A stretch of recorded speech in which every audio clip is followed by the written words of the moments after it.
Welcome to the Cultaholic Wrestling Podcast. If you like a lot of wrestling on your YouTube, join our cult. Good evening, and welcome to the throbbing, thrilling, and spooky episode of the Cultaholic Video Podcast. I'm saying that because Ross isn't here and he can't punch me and go, can you stop calling it that in tribute to the late, great Norm MacDonald? He had a farm. We are joined by Sam. All right. Our illustrious leader. There he is. And I'm dressed as Karen Cross, and actually I have Scarlett with me as well. I should have thought in the of that. form of Tom. I should have thought of that. That's right. Tom's this one right here. Alex and I planned to go as Sandra Bullock and Nicole Kidman from Practical Magic to a friend's party last weekend. But Alex wasn't very well, so we couldn't go. And I went, I am not putting this outfit to waste. You've had this steamed and hanging up, haven't you? You've been staring at it for days. I was steamed when I bought it. Yeah. I was steamed when I'm wearing it. You looked Alex in the eye and says, you can't powerbomb Nicole Kidman. So yes, I am Nicole Kidman, or the bearded man that ate Nicole Kidman, whichever comes first. I love that film. Love that film. I like your carrying cross. Thank you. Fancy dress? Fancy dress. Fancy dress! Do you come as? Tell him who you've come as. Barton. Yeah, I'm doing good. Thank you very much. Yes, I've tied my hair back and bought on a sweater, so I'm carrying cross. Yeah. I put as much effort into this as he did. And Sam is our boss. So just to sort of pull the curtain back a little bit, obviously I wasn't supposed to be on the podcast, but Joel's ill, Ross is away, and so I've jumped in last minute. So it's been a while since I've done one of these, but I didn't think to prep a Halloween outfit, so I do apologise. How dare you, the person has to think about 10,000 other things here at the I've got actual a Liger business. mask out there, but it just wouldn't work. You just wouldn't. No drinking. I'd be like, We Well, do you not have the floated the mask? idea. We saw it's that got the amazing mouth advert you but did. it's like, it's... Some of us wish we hadn't seen it, but we've definitely seen it. I'll go get the Liger mask in a bit when we do a Oh, break. yes! You should just rotate masks throughout the show. The show, yeah. Oh! It's me, El Santo. I'm back. Hi. All the guest I'm stars. El Santo. Don't take my picture. Yeah, I don't know what you're on about. Sorry, Sam's a bit of a gaslighter as well. Joshua gaslighting Liger, because Joel is here. How you doing, Joel? Thank you all for having me, guys. It's a pleasure to be here. I'm dressed as What Owen. an outfit! I'm dressed as Owen this week. Oh, but I'm back in the producer seat, so Owen thank who? you for having me. One of the editors out there. You Oh, know. but the owner works here, right? Okay. Yeah. That Liverpool lad. Yeah, no one likes him. Yeah, probably I'm glad he's not here because we can really slag him off like normal. Yeah, going hard on him. Yeah, He won't mind. I hate the way he comes in and does his job God, properly. I hate how diligently he works. God. He's not here to hear this. I really like how funny he is. Yeah. Less of that. I like how big his is. Well, we all know That time he showed me. I'm Nicole At least the Kidman. webcam works this week, eh? Yeah. The webcam's working. There you go. Come on. It must be because it's a Halloween special. That's the Children of the Night. What sweet music they make. And with that, we have the scariest news we've had in forever. Russo's back!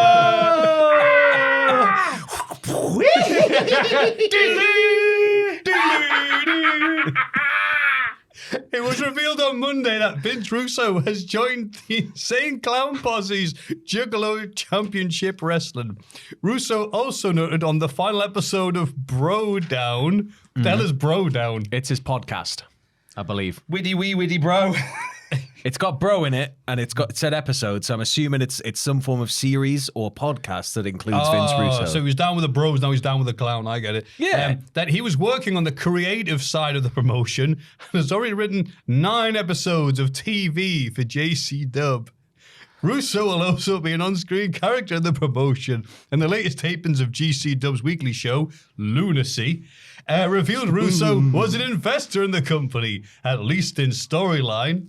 A press release from JC Dub has revealed the episode of Russo's return will be released on the Psychopathic Records YouTube channel on Thanksgiving Day, Thursday, November 27th. Not released, it escaped. Russo addressed his return to pro wrestling in the press release. You know, we all got one. Saying, quote, he loves us, so we definitely got one. saying, Yeah. quote, I'm back. I can't do the accent. If you thought JCW was wild and unpredictable before, you haven't seen anything yet. Is he John F. Kennedy or Mayor Quimby now? I can just do the Quimby. I can't do the actual. Can you do a Russo? Is he John F. Kennedy after the shot? That couldn't have been a Russo quote. There's not enough bros. Yeah. You got to get at least 10 bros per sentence. It took 3 additional writers to remove them all from the... Yeah, Borash had to take them out. Like good old times. They tell him it's Word, but it's just ChatGPT with remove bro from anything typed into this moving forward. I can't do that, Dave. Sorry, bro. I can't do that. You know, right? Like, so initially the news was that Vince Russo was going to the NWA. And then he went, look, you all believe everything Meltzer says. Where's this come from? The NWA. I've got no idea where this came from. Came from the video in which he reveals that it's actually JCW. His friend, it's when it's sort of teased. It's before it's announced that it's JCW. His friend's like, yeah, you're working with like the NWA now, aren't you? And he just kind of goes, oh, is it MLW? And he just kind of goes, yeah, and steamrolls through. So it's like the NWA thing, I think, came from your own podcast. But at the same time, when it was NWA, I was like, Billy, no! And like trying to like channel my inner brain. To Billy, like, Billy, what are you doing? But as much as we've all laughed at it, and as much as we've all kind of went, oh my God, Vince Russo's back, this is like surely spelling the end of days. There's no better fit, I'd argue, right now in the world of wrestling for a character like Russo in terms of his creative side than Juggalo Championship Wrestling. Yeah, I mean, that's a good cautiously, shout. Like, I don't think this is going to be like world-changing wrestling or anything, like storylines and everything like that. But like, as far as hand-in-glove fit, I think Vince Russo's the guy there. And I am not optimistic, but cautiously looking forward to seeing what insanity unfolds on Thanksgiving Day.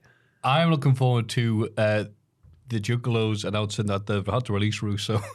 You got to give it at least 2 weeks. It's the biggest Thanksgiving swerve since the end of Planes, Trains, and Automobiles. He's going to come out and he's like, yo, I'll be drinking the Fabro juice. Fago, you so the see, Fago that's it. Fabro. But yeah, it was weird because I was in London see me mum and going to see Michael Rosen and the poet laureate himself, Stephen Armitage. So I was looking at my phone briefly and you just see like, oh no, Russo's joined the NWA. This is so horrible. And it's funny when it happens to something like this, when people suddenly pretend they've been watching NWA Power for months. Yeah. Oh, it was great, but now Russo's ruined it. Yeah. God, we have the golden era. Just everybody just knobbing about in a video rental store for ages. What's Russo going to do to it? Can't make it much worse. Exactly. But it wasn't that anyway. It was JC. But it airs which is so much funnier. It airs for free on YouTube, so it's going to be readily available for everybody to watch, for one. So I think that's going to be it's going to be probably the most watched show they've done so far over on that channel, I think. Like, because it is just sort of, first off, like, what? Like, he's back. Second, it's like, okay, let's see what he can do now that he's been clowning on creative for 25 years. So let's see what goes on. That's why he's the boss. And also hire Cornex. I think it'll be really funny. But just don't tell Russo, or don't tell either of them. I don't know how Cornette will probably know by now. Yeah, you're right. No one tells Cornette anything. Go back in time and hire them both at the same time, and then just book an audience to be there. And when they turn up to the meeting, it's a ring, and there's just various foreign objects around. 10,000 people. It'd be grand. I went back and skimmed through the last episode of JC Dub. Yeah. And the closing segment of the show is Vampiro trying to set somebody on fire. So how wild is it going to get when Russo takes over? They know the cameras were on. There was a fire spot recently there where somebody, I say recently, it might have been within the last year or two, but somebody wouldn't go out. I think they went through a table covered in lighter fluid, and then it got scary. It got to the point where they're like rolling around the ring, then it was rolling around the floor, then there's 5 or 6 people going. I'm sure it was GC Dub, but yeah. I'm sure it was JC Dub because I remember the lunacy, like the colours and everything of it. But wow, I can't believe that would happen on a show called Lunacy. Well, it's Ron Seal, isn't it? Does exactly what it says on the tin. Yeah. I like the fact that Russo, as you said there, thank you, that Russo say, whoa, where are these guys getting these sources from? And say, you. I think they should mandate it that he has to have like kind of a christening at that first show in which they paint his face up and he's not allowed to remove that moving forward. I think they have to fully make him a juggalo. Oh, I see. Yeah. Christen the juggalo. It's not. Yeah, they got to christen him into it. Do you get christened a juggalo? I Or don't is it know. like changing You- religions? well, I was just really serious now. I was just you know trying to what listen I to the mean. Great Malenko. I'm not really supposed to commit to something. Just paint his face and get him to talk about the Dark Carnival a lot. It'll all be fine. Thank you, Sam. Well, that went on a weird tangent. WWE fan backlash after WrestleMania. Yeah, backlash does follow WrestleMania. Thank you. Following days of teasers, WWE revealed that the cryptic walking videos that you've been seeing online were all leading to a new promo video announcing WrestleMania 42 tickets are now on sale. The full video was unveiled on the Pat McAfee show. It features the shy and retired Paul Triple H Levesque narrating, which also shows Cody, Roman, Punk, and Brock. Also, Heyman sitting down to play poker. The video features Back in the Saddle by Aerosmith. Fan reaction online has been spicy. Many frustrated over the fact that several days of teasers in WWE socials were all to build up to a commercial, as opposed to a new signing or returning star. Many are asking why WWE's women's roster aren't represented at the table. Dredge probably thinks that women aren't allowed in casinos.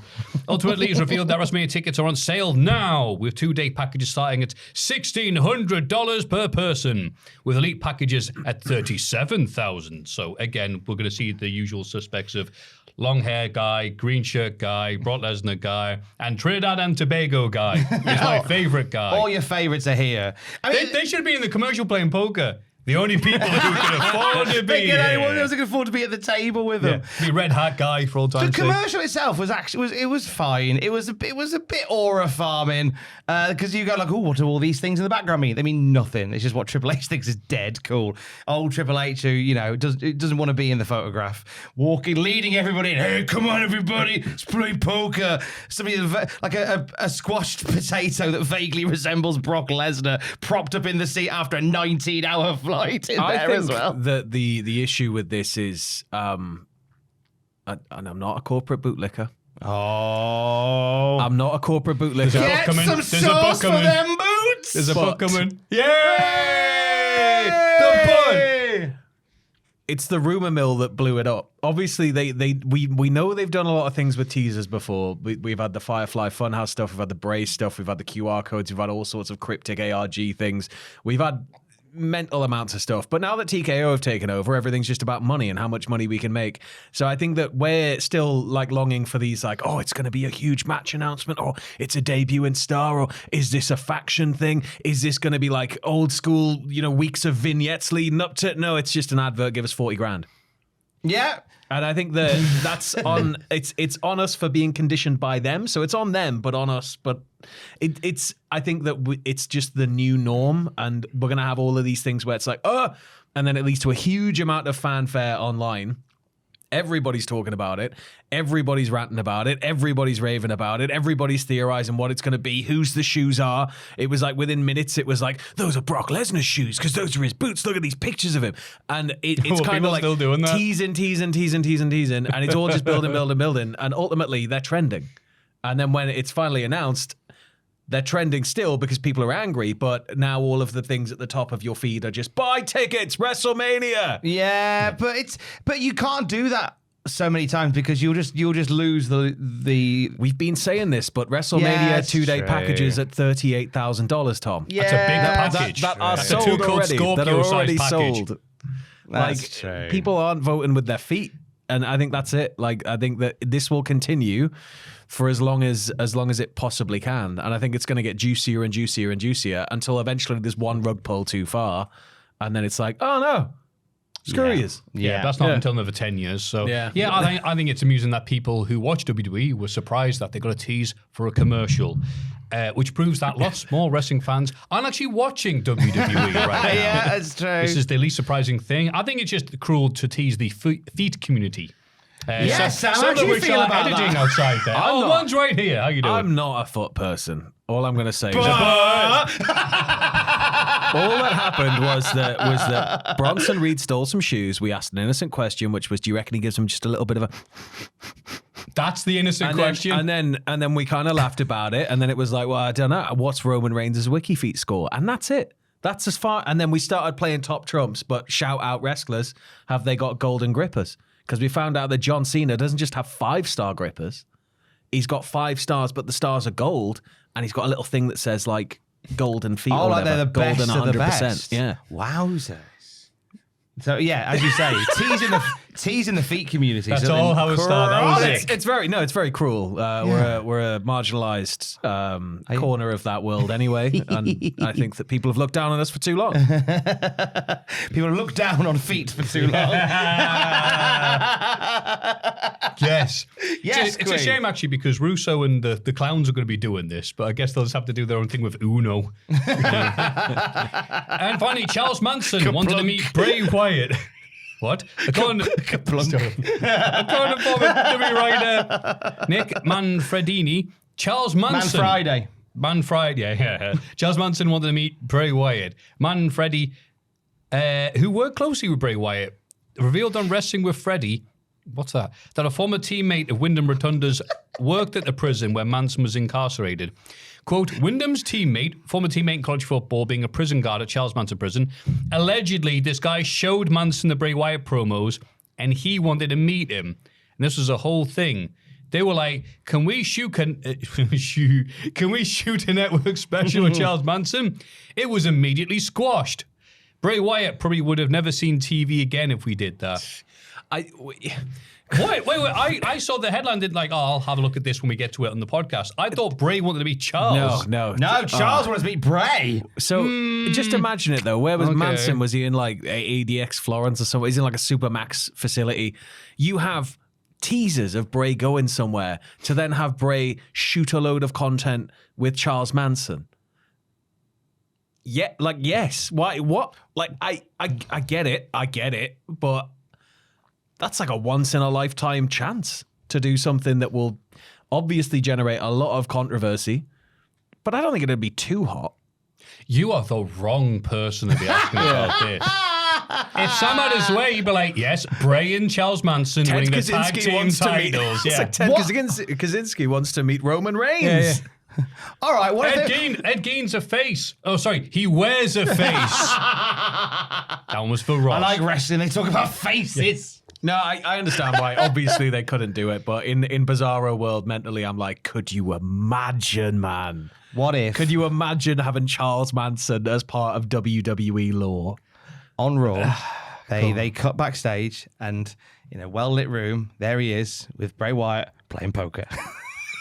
WrestleMania 42 we wouldn't- on sale now. We wouldn't be able to tell whose shoes they were. We know that much. Yeah, it's those prison flip-flops. Wow, who is it? Clump. You've seen all these like little teasers, and one of them is just a swastika carved into a forehead. It's like, I still don't know who it is. That could be anybody from NXT. We see who they follow. Don't know ye. Well, I love you, Sam. That's why I like hanging around with you. But Jesus Christ, no. Oh, come on. Manson in chains at like an event, and then he gets free. They're doing the thing like, hey, look who it is from the Denver Broncos. Ooh, they were popular 10 years ago. Also, Charles Manson. Big pop for Manson. Manson. They put him in the old coal mine. I don't think this would be. They've still got the coal mine clearly in the vault. You could put him in that. It's a big clear box, so he's a bit like Hannibal Lecter. Just throw him in. Throw him in. Bring He's only little. You could sell WWE branded prison jumpsuits. Oh, God, they would, wouldn't they? Handcuff sets. Uh-huh. You could body slam Austin Theory. No, just have him kill Austin Just Theory. No one's going to notice. Just Grandpa Wyatt, you know? Oh, you have him as a character in. Yeah. Oh, wow. And he comes out to that Beach Boys song he wrote, but it's slowed down ominously. Oh, come get your girl or whatever. Yeah, it's slowed down really ominously.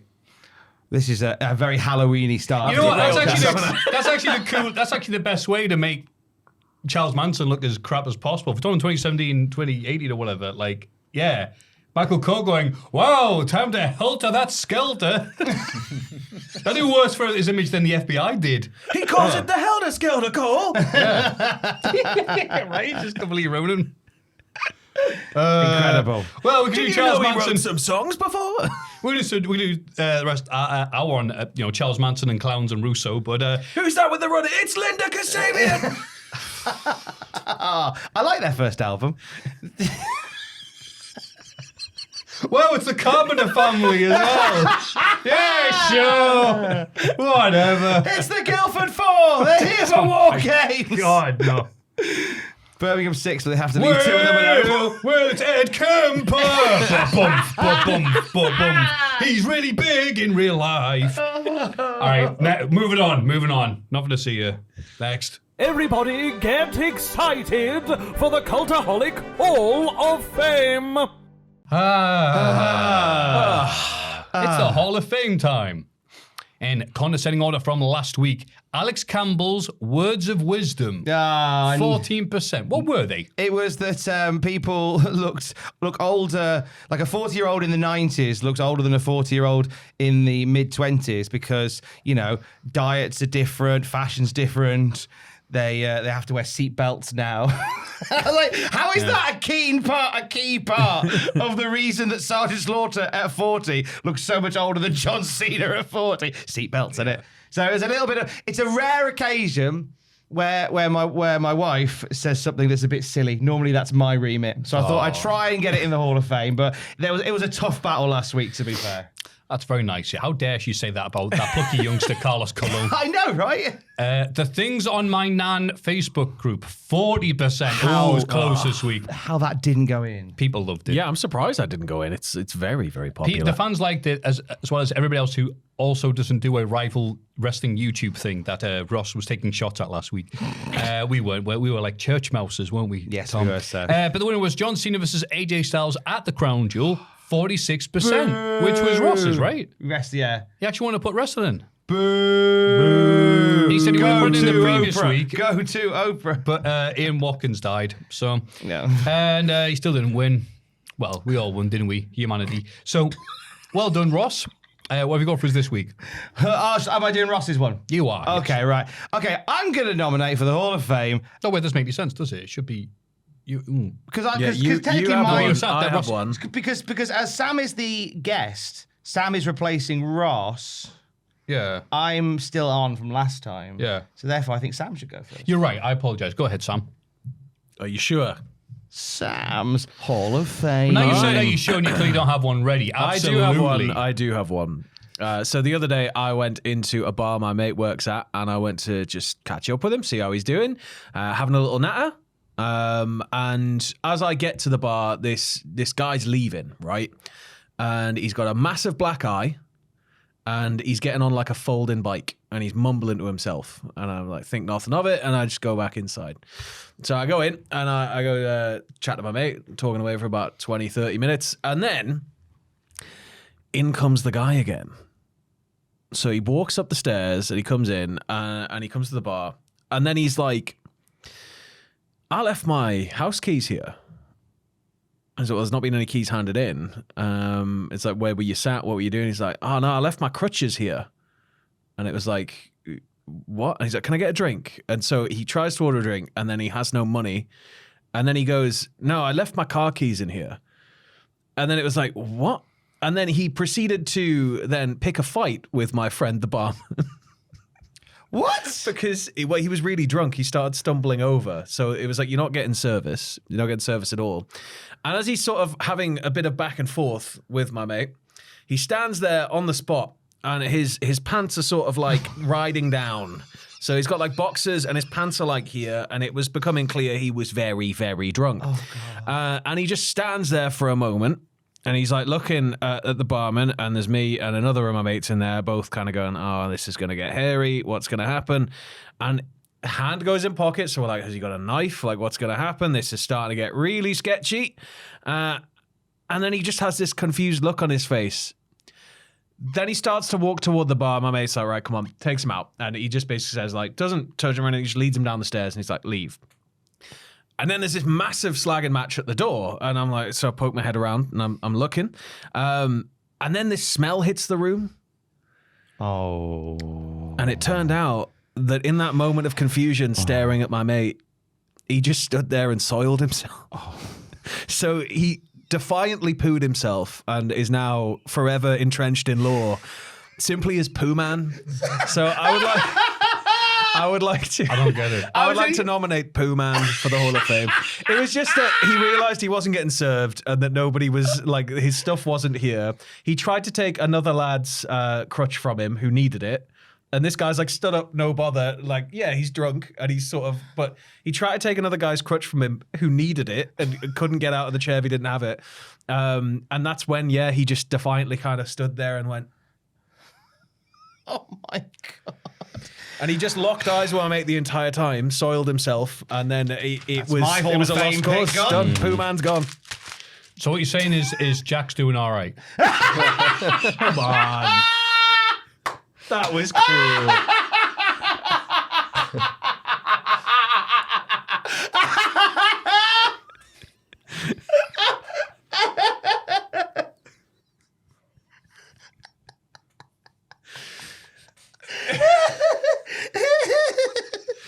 All right. For legal reasons, Cultaholic would like to specify and stress that Jack the Jobber is not Pooh Man.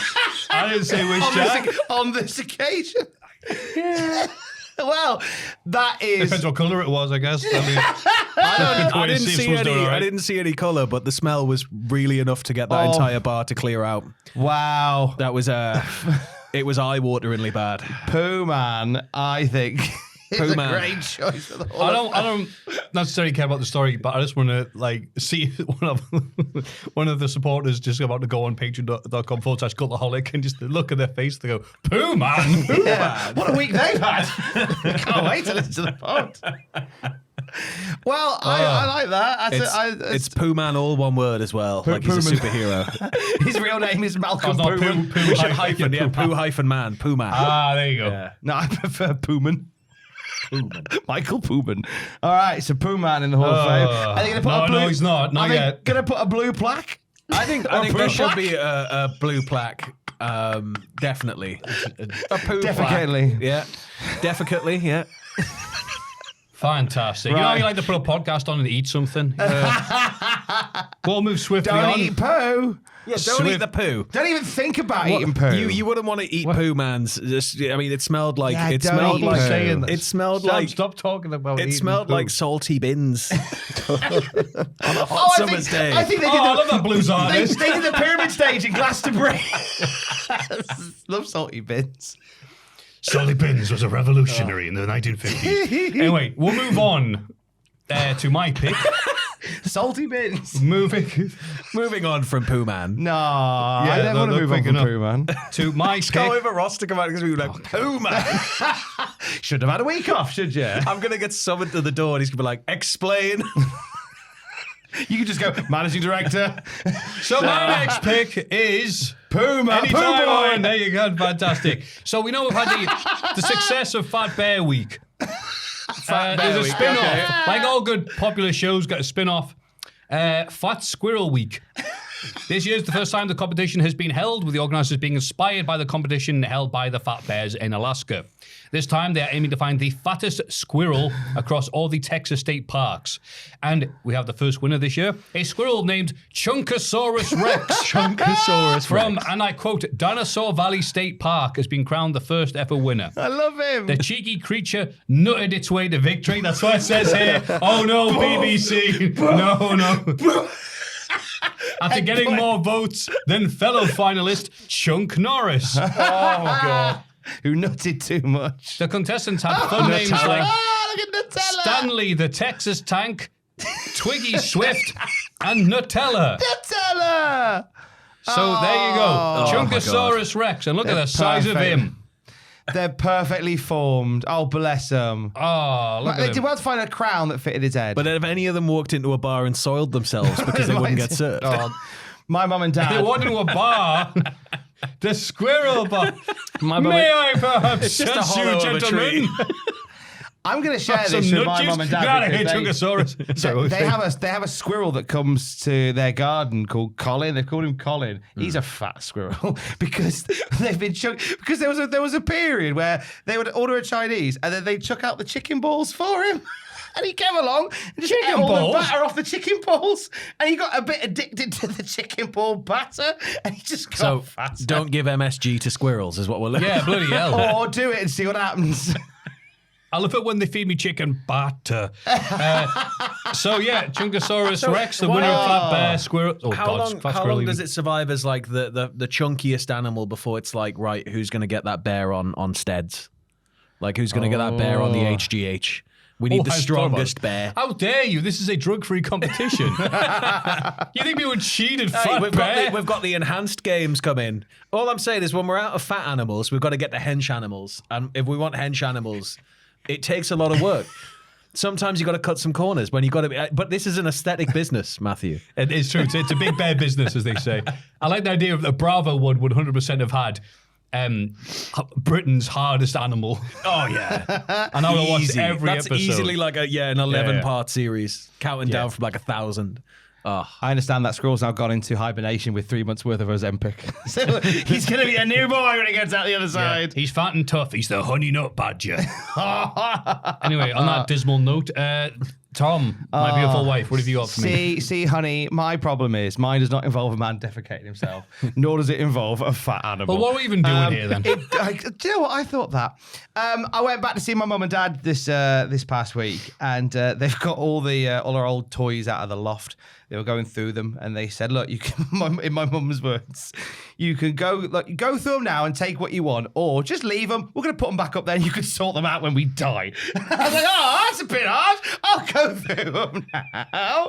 And in amongst them is just like a treasure trove of WWF VHSs and WWF and WCW action figures. Ooh. So I came back and I've gifted some to Sam. We had Goldberg and a few problematic ones, and I've come back and give some problematic ones to Maffew as well. Should I go get little Chris? Oh, maybe later.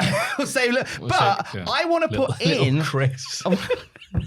Checking it out. I want to put into the Hall of Fame a particular brand of the figures, and that is the Hasbro WWF action figures. On the podcast video version right now, I'm holding up British Bulldog with power slam action. You won't see me doing that in the Wigan mines. He's also yeeting, so he knew all along what was coming.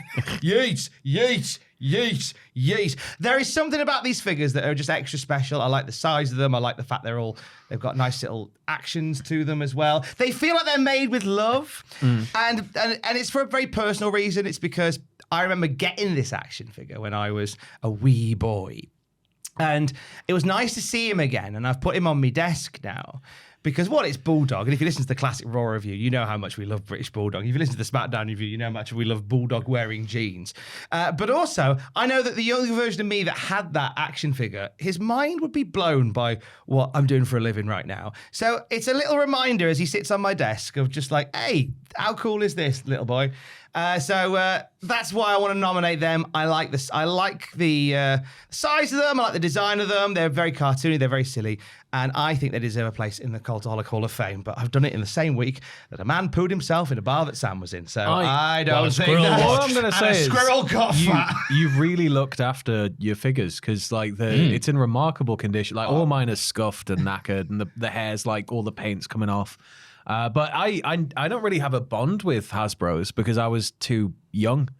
So by the time I started getting figures, it was Toy Biz WCW, and it was the early Jakks Pacific ones, I think. Yeah, I know ones. And then it goes to Mattel, I think, eventually, doesn't it? But that's right. The Jakks ones were the first ones I had, so I never had any Hasbro's, but I loved them. But they were great, and they just lots of memories are locked into them. I remember the first two I got. I was off school because I wasn't very well, but my dad had to go and work, so I had to go into work with my dad. Yeah. So he was going to sit me in his office for the day, and we went by a toy shop in Worcester, and he bought me Jake the Snake Roberts, and he bought me Macho Man Randy Savage, and I sat there in his office with a box of cereal. It was a box from one of the things upstairs, and I drew a wrestling ring and just spent all day having those matches. And I remember that's a core memory created by the Hasbro figures.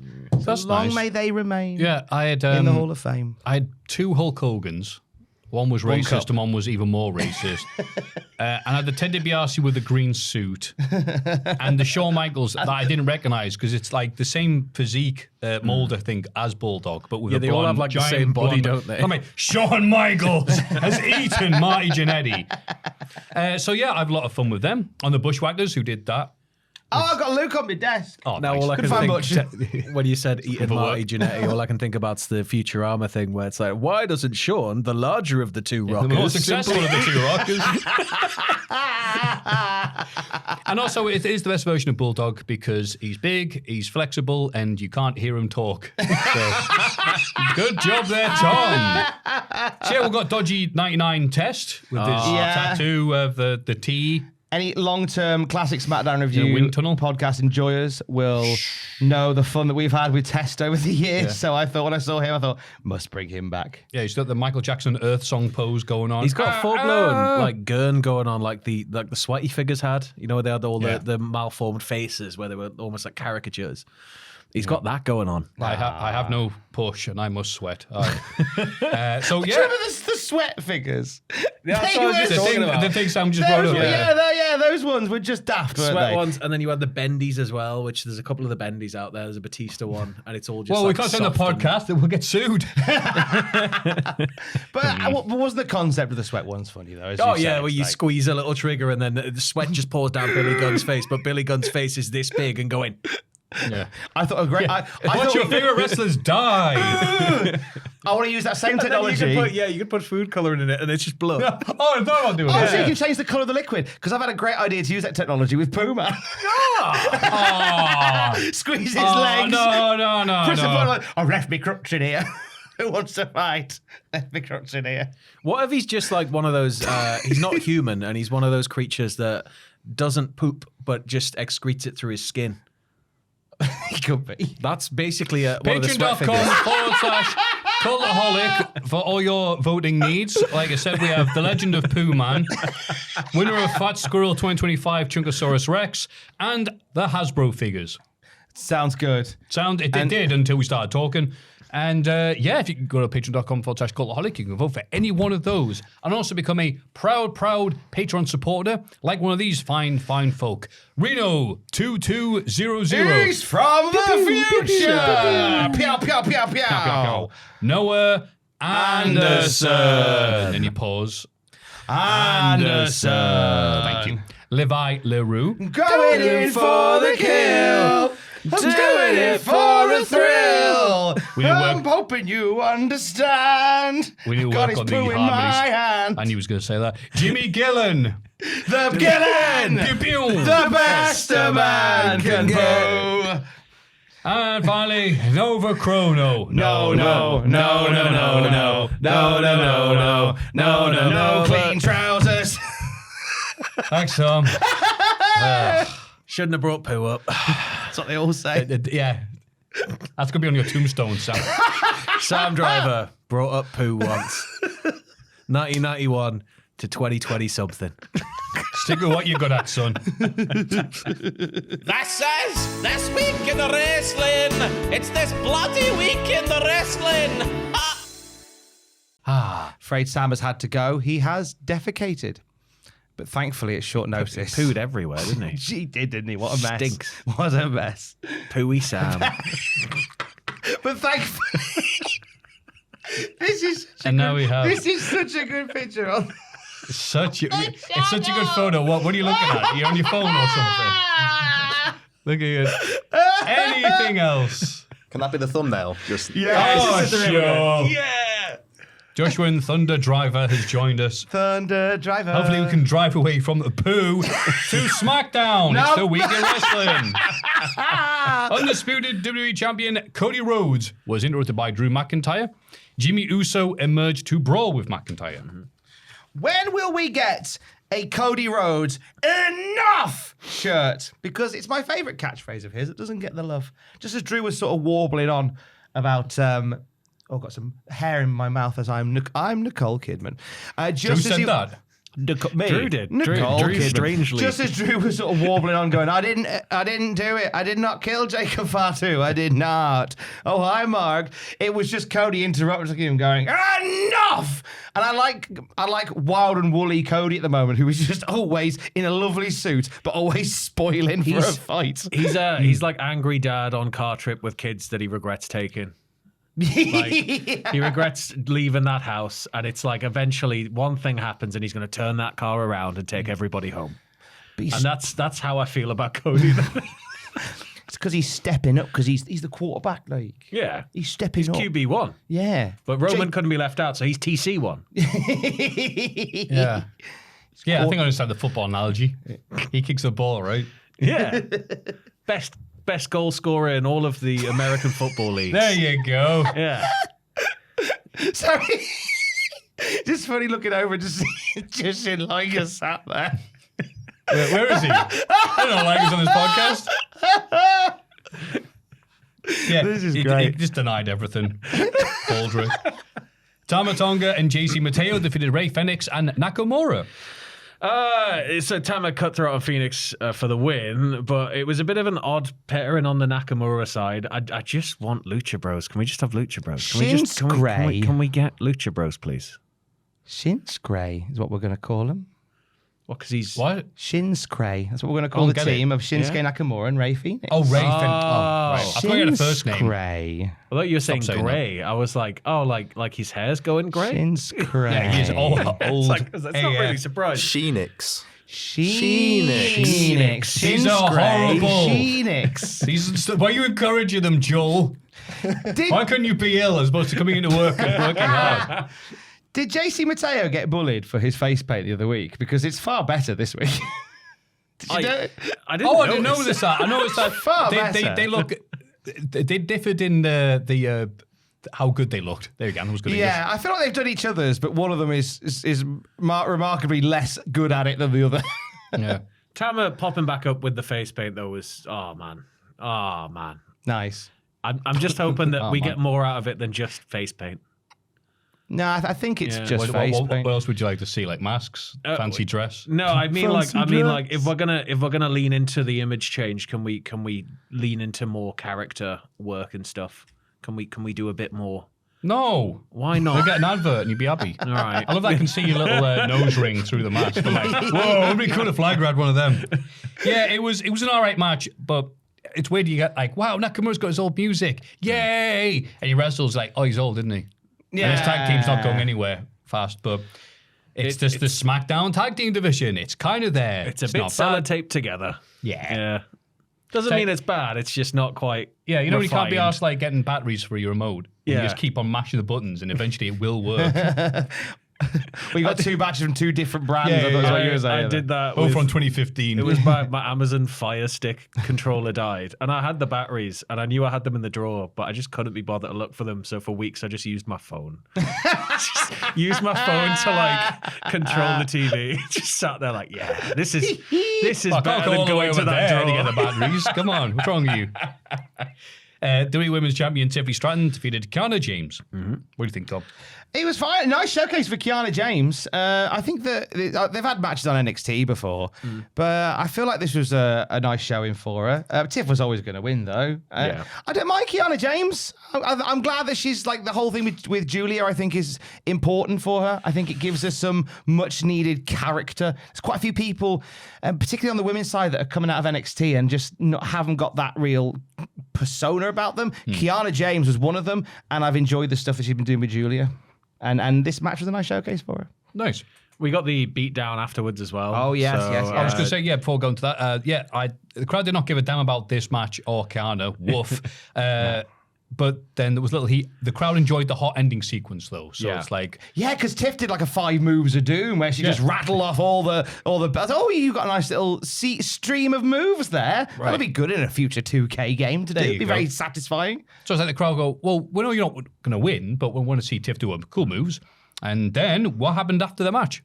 Oh, please. So Julia emerges, beats her down. Cargill then emerges to fend off Julia, to send her packing. Oh, that's nice of her.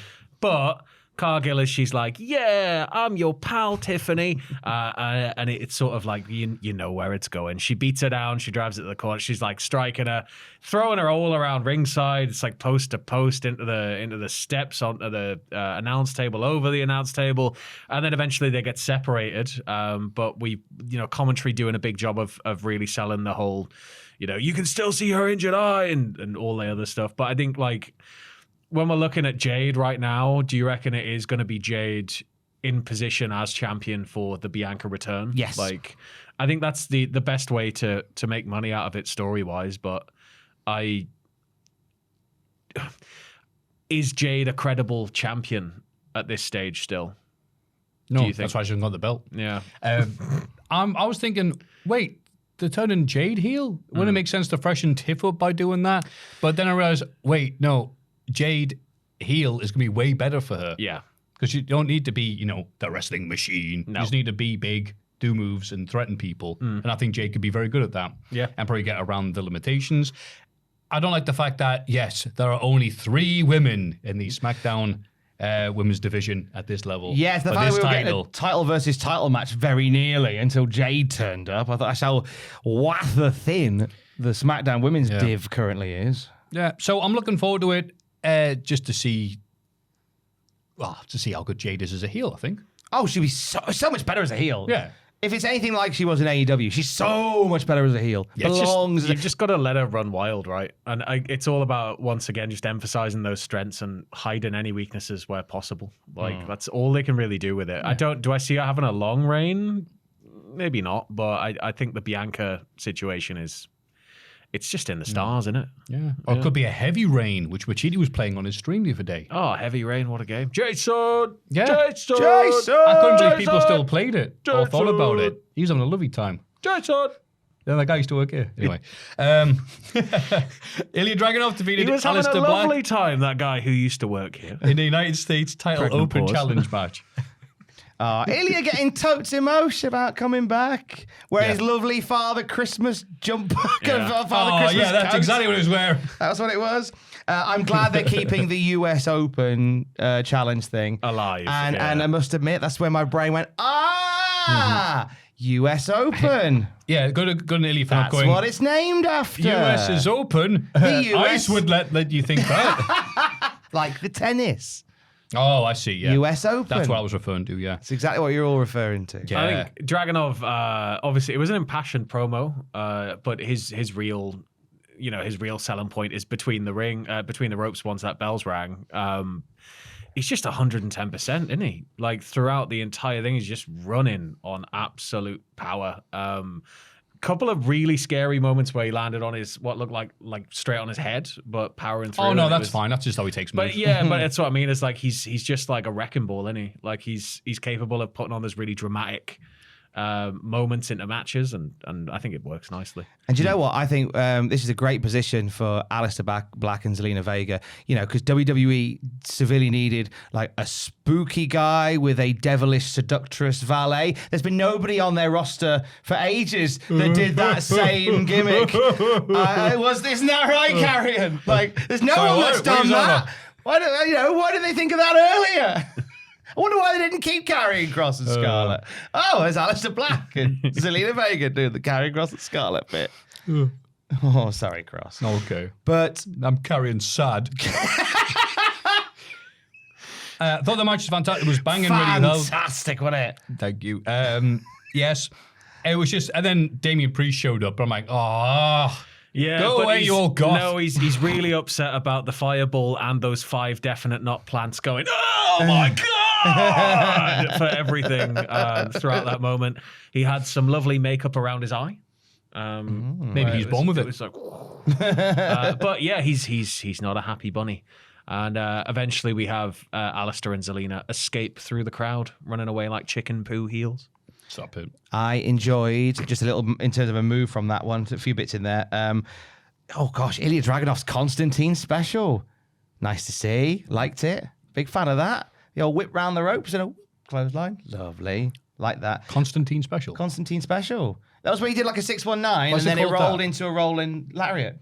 Why is it called Constantine? I know they called it. They on comms. Because he's a hellblazer. Michael called it the Constantine special. I went, that's nice. Oh, did he? I No. like that. And He's just also, making up stuff again. I liked the knee countering the Torpedo Moscow, was lovely, where it was just yeah. here comes my head, and I'm going to counter by pushing my knee bone directly into your face.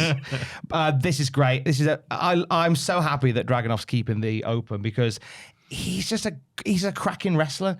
And the quality that we're going to see in this, and Sami Zayn did exactly the same, but the quality from the Dragunov stuff is going to be superb. Happy with that. I think happy with it. Ilya will just be like Samin's a ska dance, but it'll be to like crusty Russian punk in the garage. Just to like massive big band recordings of old anthems. Here he comes. This is how the Red Front ska dance. And then Drew McIntyre defeated Big Jim, which apparently is his official name according to the commentators, in a no DQ match. So he's not very Big Jim. We got a lovely little arena-wide brawl out of it. They went through the crowd. We had some tables. We had some chairs. It was quite a nice way to close things off. Not as good as the US Open No. challenge. It got outshone, but in terms of drama and story beats, we've got Drew vehemently denying that he's the one who attacked Jacob, and I think he didn't do it. I think that Drew is innocent. I think he's protesting that in it. The innocence fairly. I think that they're falsely accusing him of it.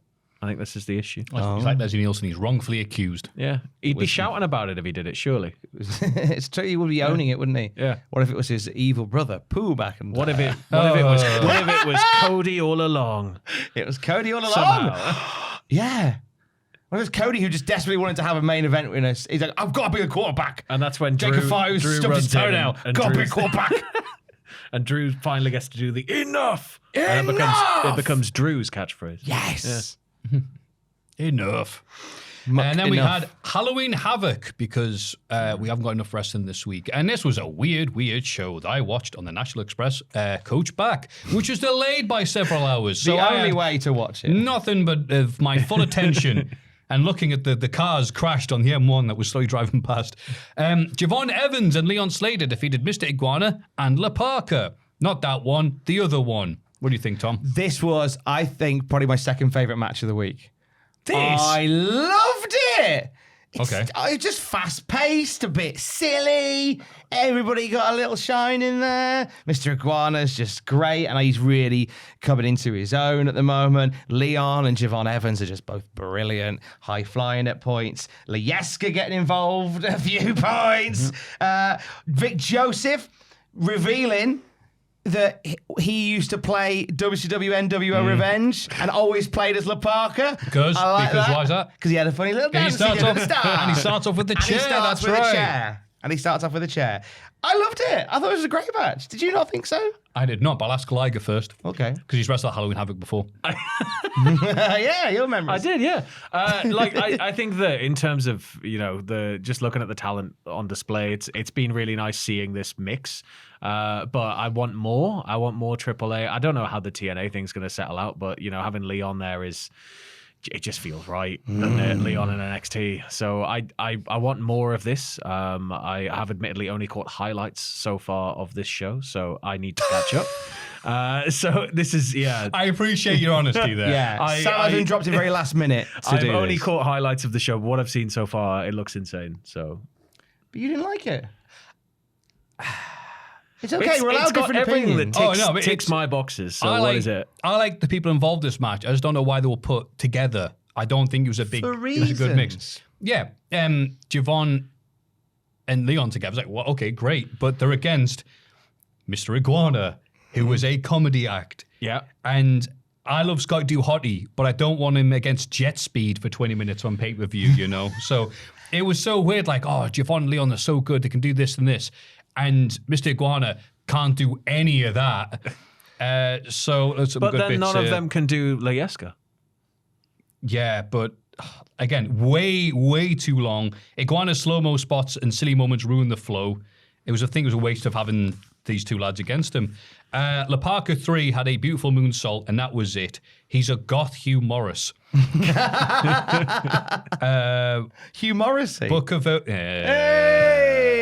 Booker was very good. He's great the entire show, actually. When Parker removed his glove for a chop, he yelled, "Wow, nothing but bone." That was good. And also I noticed, I think Vic's getting worse as a commentator because Booker's really excelling in NXT nowadays because NXT is big and stupid, and so is Booker. So he's actually fitting in more and more, whereas Vic is giving Booker nothing to work with. So they start the show by going, "Hey, remember when you lost the Shockmaster at Halloween Havoc 93?" And Booker does that thing where you say something to somebody, and they have no idea what you just said, but they're aware that people are looking. So he goes, "Ha ha ha." Now, that felt like a very legit reaction. Yeah, to that, like, I what are you think. talking about? Shut up. And Vic Joseph, when he said he switched to the pull as opposed to pulled the switch. Yeah. I've done that a million times in comms. I'm not being an arse. But Switch the poll. Yeah, and then Booker T very quietly going, is that a DQ when the bloody iguana got involved? What's I'm he like, doing? Yeah, Booker, you're not. Stop it! You're so good. So I don't like ruining this. it. I thought iguana looked bloody crap in a few bits. And then Vince Slater should be better off doing anything else. And after the match, we saw Mr. Iguana on the floor outside just going there, oh, that was bad, wasn't it? Oh, I see. It's so funny. liked it? It's so funny how two people have watched the same match and the opinion's so different. I just had a lot of fun watching it. I was right and you were wrong. That's fair. NXT North American champion Ethan Page defeated El Hijo del Dr. Wagner Jr. in a Day of the Dead match. Day of the Dead! Just in case you weren't sure what kind of match it was, Booker T told you every 5 minutes. Because again, Day of the Dead! See, Booker's like, I've got nothing to talk about. I'm just going to repeat the name of this Yeah. again and again and again. What have you got for us, Sam? Yeah, Day of the Dead. Yeah, Day of the Dead. Day of the Dead. What do you think of that film? Yeah, Day of the Dead. Day of the Dead is no DQ, but with mood lighting. And as we know from being on this podcast previously, I love a match that's got special lighting. You're a big fan of Mountain Dew Baja Blast match or whatever it was called. Sam, Snoopy if lights you out. watch NXT on a regular basis, like all our lovely fans do, you know that Tom is referring to the speed matches. Yes. I, for Because it one, starts am a off with big what fan of light, speed. Tom? Because it starts off... Oh, no. We'll talk about it in a bit because it's coming up on It NXT doesn't later. start. We talk about it later on. Talk about it later. Ooh, I bet you're excited now. Yes, you are. That's a hook and a tease, as we call it in the biz. The Judgment Thunder Exciter. So, any other thoughts here? Because Liger's too busy drinking sake. Okay, right. And doing Kempai to watch this match. Liger's in a K-hole right now. Just- Okay, so I enjoyed It's not a hard life. Wagner Jr. getting his mask ripped was a promising moment because he did it and it was like, oh, he's gonna go wild. Just carried on wrestling the same. Yeah, I think And that's was what like, happened. I thought he'd be like going like it'd be like strikes and chokes and everything. It was just like arm drag. Oh, gonna go into this spot here. Yeah. He wrestled exactly the same, but just for a bit shook. Went, Just with a bit more Yeah. conviction. He had to freak out. the as fast as strongly he worded ripped. email response. Oh, I'm so annoyed, but best not show it. Yeah, I'm gonna tell my boss he did that. Yeah. I thought he just he shook like a pooing dog, Hey. and then he lost. Or Puma. Stop it. Booker was right. Wagner didn't put his title on the line because he was scared. Yeah. Yeah, he was right. Well done, Booker. Did you hear what Ethan Page said? He said he's the greatest North American ever. Victor's like, he says that every week, Booker. It's part of his entrance. It's like, why are you acting like this is news? I like that when the mask got ripped, Dr. Wagner Jr. looked a little bit like Glacier. Just because of the shape of the mask, I went, he looks like Glacier. Oh, because of the... I'm with you. Yeah. It was fine. I think, it's Ethan Page just continuing to rack up those big dubs as the North American champion. Yeah, I'll put Day of the Dead. I'll say dead crowd, that is. Yeah. It's another NXT modern tradition of having a gimmick match on the pay-per-view, which causes the crowd to care more about the weapons and the stipulation than the wrestlers. We just saw this with Grayson Monroe in the cage a few weeks ago, and now here is again. Do you care about Paige? A bit, maybe. Do you care about Wagner Jr.? Not at all. So crowd just wanted tables. They have two no DQ matches, but with special names, but they're exactly the same matches. Yeah. One has mood lighting. Also, Wagner Jr. put him in the Lady of the Lake spot so he could drop kick his ass, and Booker pointed out, hey, we've already seen that tonight. I thought Triple R was like when your little brother is made to hang out with you and your mates. Like, no, we don't watch NXT. No, we're going to break up our variety. We're going to do what we like. So this was just kind of there. Day of the Dead. Day of the Dead. What a waste of Ethan Page. Blake Monroe then defeated Zarya to win the NXT Women's North American Championship. That's not hers. Yeah, it's so funny. I whinge about it a lot, but I think Zarya should just be more explosive as a wrestler. And I think what they're planning gives them an opportunity to give that a whirl. But for this one, it was fine. My favourite bit was, I think, the bit that has been clipped everywhere, which was Zarya gets her arm worked over for ages and she's outside the ring hurt. And we briefly think Sol Ruka's turned heel on her by driving her into the post, when really she's popping the arm back in. I was like, oh, that's clever. We've all seen Lethal Weapon 1. Yeah. The finish kind of is somewhat ambiguous in terms of whose fault it was. Because they were outside the ring and you had you had Blake, you had Sol get knocked to the ground. Yeah. And it just consequently distracted Zarya, who laid waste to an entire city on her way to NXT, going, oh, are you all right, Sol? I'm sorry around it. Oh, I've just been dropped and I've been dropped again and I've lost. I think, I'll do a big cry. You slightly exaggerate on your CV. I think that's what that whole video is about. I'm going to pretend I destroyed this city when really it was already burning. That's what happened, innit? It was Sheffield. No one noticed I was there. I do agree, though, that like I feel, as you said, she's got to be. I thought she'd be a lot more explosive. Goldbergian. Yeah, that's what I was sort of. At least that kind of, you just bring in that intensity, and it's there, but it's how it's being utilized. I think I just don't know if they're really utilizing her in the best way they could possibly be doing. So You said really utilizing. really, No, he's in AEW. Yeah. That's later. Crowd so bored at Zarya versus Monroe, they chanted for Booker. Which is a shame because Monroe's armbar reversal was the highlight of the show for me so far. Oh, wait. Then Zarya's arm got put back in by Sol, and she emoted like a YouTube thumbnail. With Booker, again, rightfully yelling, hey, ref, do your job. That counts as interference. No wonder the crowd were chanting for him. They're watching the show on Netflix going, yeah, he's got good points today. Monroe accidentally takes out Sol, says Vic, so Blake is able to somehow beat a dumb, blind Zarya easily. I mean, it was a match that had to happen for the storyline that they're doing. I get it, but you're right. You're still not really with Zarya. Where's the kaboom? Where's the earth-shattering kaboom? Unless she wins, we'll talk about it later on. But there's an opportunity to really save this. But this wasn't it for me. I have not massively enjoyed Blake Monroe in WWE. it feels like she is no Mariah May. It's not clicked in the way that I thought they thought it was going to click. But I think that. Oh, the amazing gimmick they gave her. But I Woman think that, who uses makeup. I think that this is it. I think And has a bath, in Sam. time, I think that we're going to be able to see more of that classic Mariah May. But I think they just don't really know what to do with her, it feels, kind of in terms of overall presentation and everything else. But at the same time, obviously there's a tremendous upside of having her on the roster. They just need the right thing for her. And I think that that's why there's been such a disconnect so far. And I've seen a lot of negative sentiment toward her. And I just think that it's sort of out of one frying pan into another. But it's a completely different game this time. I think the frying I pan love you she was mixing all in the analogies before. like a JR in his prime. We're going for a different saucepan. It's a different game. Different game of saucepans, if you will. Thing is, when you look at it, We're on it's sensible pans, and now we're on the mega pans. two birds with one stone, but at the same time, it's chicken and egg. Shut up. I think it's just staggering that we've gone from Monroe versus... Mariah May versus Tony Storm. Confused myself then. Wait, what? I was saying Monroe versus somebody else. Anyway, Monroe versus May. Yeah, there you go. May versus Storm was like our feud of the year. And now you're like, wow, you are just nobody. Again, there's usually no reason for a pay-per-view match, and no one's cheering her or booing her. Like, Booker. It's so sad.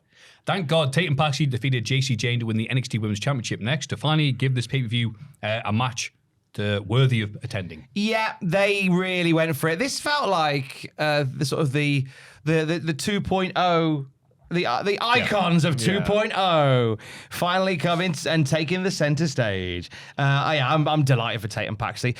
What do we make of Tatum Paxi's finisher of I can't make anything out of it. Cemetery Drive? Oh, that you mean? The thing where she grabs, it looks like it's fraught with danger. Sorry, what's that noise?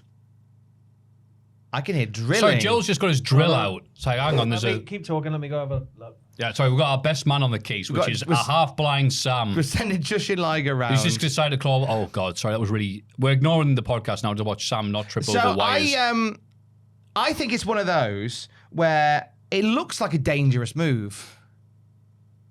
It looks good though. Yeah, it looks good, but I watched it a couple of times. I can't quite figure out whether it's coming or going. Yeah. But I'm really chuffed for Tatum Paxley. The finish I thought was great. I think I feel like we're waiting for Izzy Dame to turn heel upon her. And they did a lovely fake out here where you had Izzy Dame swinging with the belt. And it looked like she was going to clock Tatum Paxley, but Tatum ducked just in time. And therefore, it was Izzy Dame absorbing an encore from JC Jane that led to the finish. So there's enough ambiguity there to go. Ambiguity there. Do you think it was I thought it was part of the storyline there. Like, damn it, we wanted to. Oh no, that didn't work. Well, we liked it anyway. Well, that's what I mean. That there's the ambiguity of going. Was she aiming? Was she helping? Oh, I think she's definitely gonna. Trying to take the belt off supposed to be ambiguous, but you know what though? This match was such a hot crowd who are so into Tatum Paxley. I'm like, oh, okay. Yeah. I thought this came out of nowhere because I've not given two toots to be honest with you about this whole thing. But the crowd like, no, we pay to see this match. I was so happy to hear them get this much into it. It is what we want to happen. Yeah. As the drilling gets louder and louder, as Joel cannot control himself and must work on the office. The drilling is not from inside the room. That's what we're trying to figure it out. Joel is saying this with a drill right behind him. He thinks I'm blind. Fixed it. There was a small man outside making a noise with his drill, and we've killed him. I went out and said, "Excuse me, what's all the noise?" And shockingly, dressed like this, they stopped quite quickly. And they just wolf whistled at you. They did wolf whistle at me, and the police have been called. Practical magic. Anyway, Halloween Havoc. That's right. Dark State defeated the Hardy Boys to win the NXT Tag Team titles. Another reason to call the police. God. They should have done because they were so wibbly wobbly. It's a broken rules match, which is just no DQ, and all the Dark State lads are in play. And it's meant to be two in the ring at once, but because it's no DQ, they can just all jump in when they like. I didn't vibe with this at all. And the Dark State are a bunch of dorks. And the fact that it took them as long as it did to beat two old men was embarrassing. Two legends of the game, though. They're basically 4 wrestlers each. I hate these old men. Come back to work. More Booker highlights. Vic going, hey, have you seen Jeff's eyes, Booker? Yeah, Vic, they're always like that. Thank you, Booker. Vic saying all pins and all decisions are going to take place inside the ring. And then Booker, within milliseconds, goes, no rules, man. Apart from the rules that we just laid out. I would have preferred a cinematic Hardy compound match. No. Compared to this, those 4 dickheads running around the Hardy compound would have been hilarious. That's the only thing worse than what we got. It would have given us moments, but I can't. Cinematic wrestling's just not for me. I think. No. Firefly Funhouse was all right, but like I don't really get it, but like I think it's just been a thing since the first Broken thing. I was like, I didn't really get it, but it wasn't for me. So I understand it'd probably be a lot more entertaining, but it would have been far more entertaining. Settle in the ring. Yeah, Dark State look like they're still figuring out what they're good at, if anything. So the Hardys had to again be strong and powerful enough to take on twice their numbers. There was a bit where I think Jeff, he backdropped one of them that's supposed to land on the table outside. He didn't, so Jeff had to go outside and put him through the table again, which the cameras missed.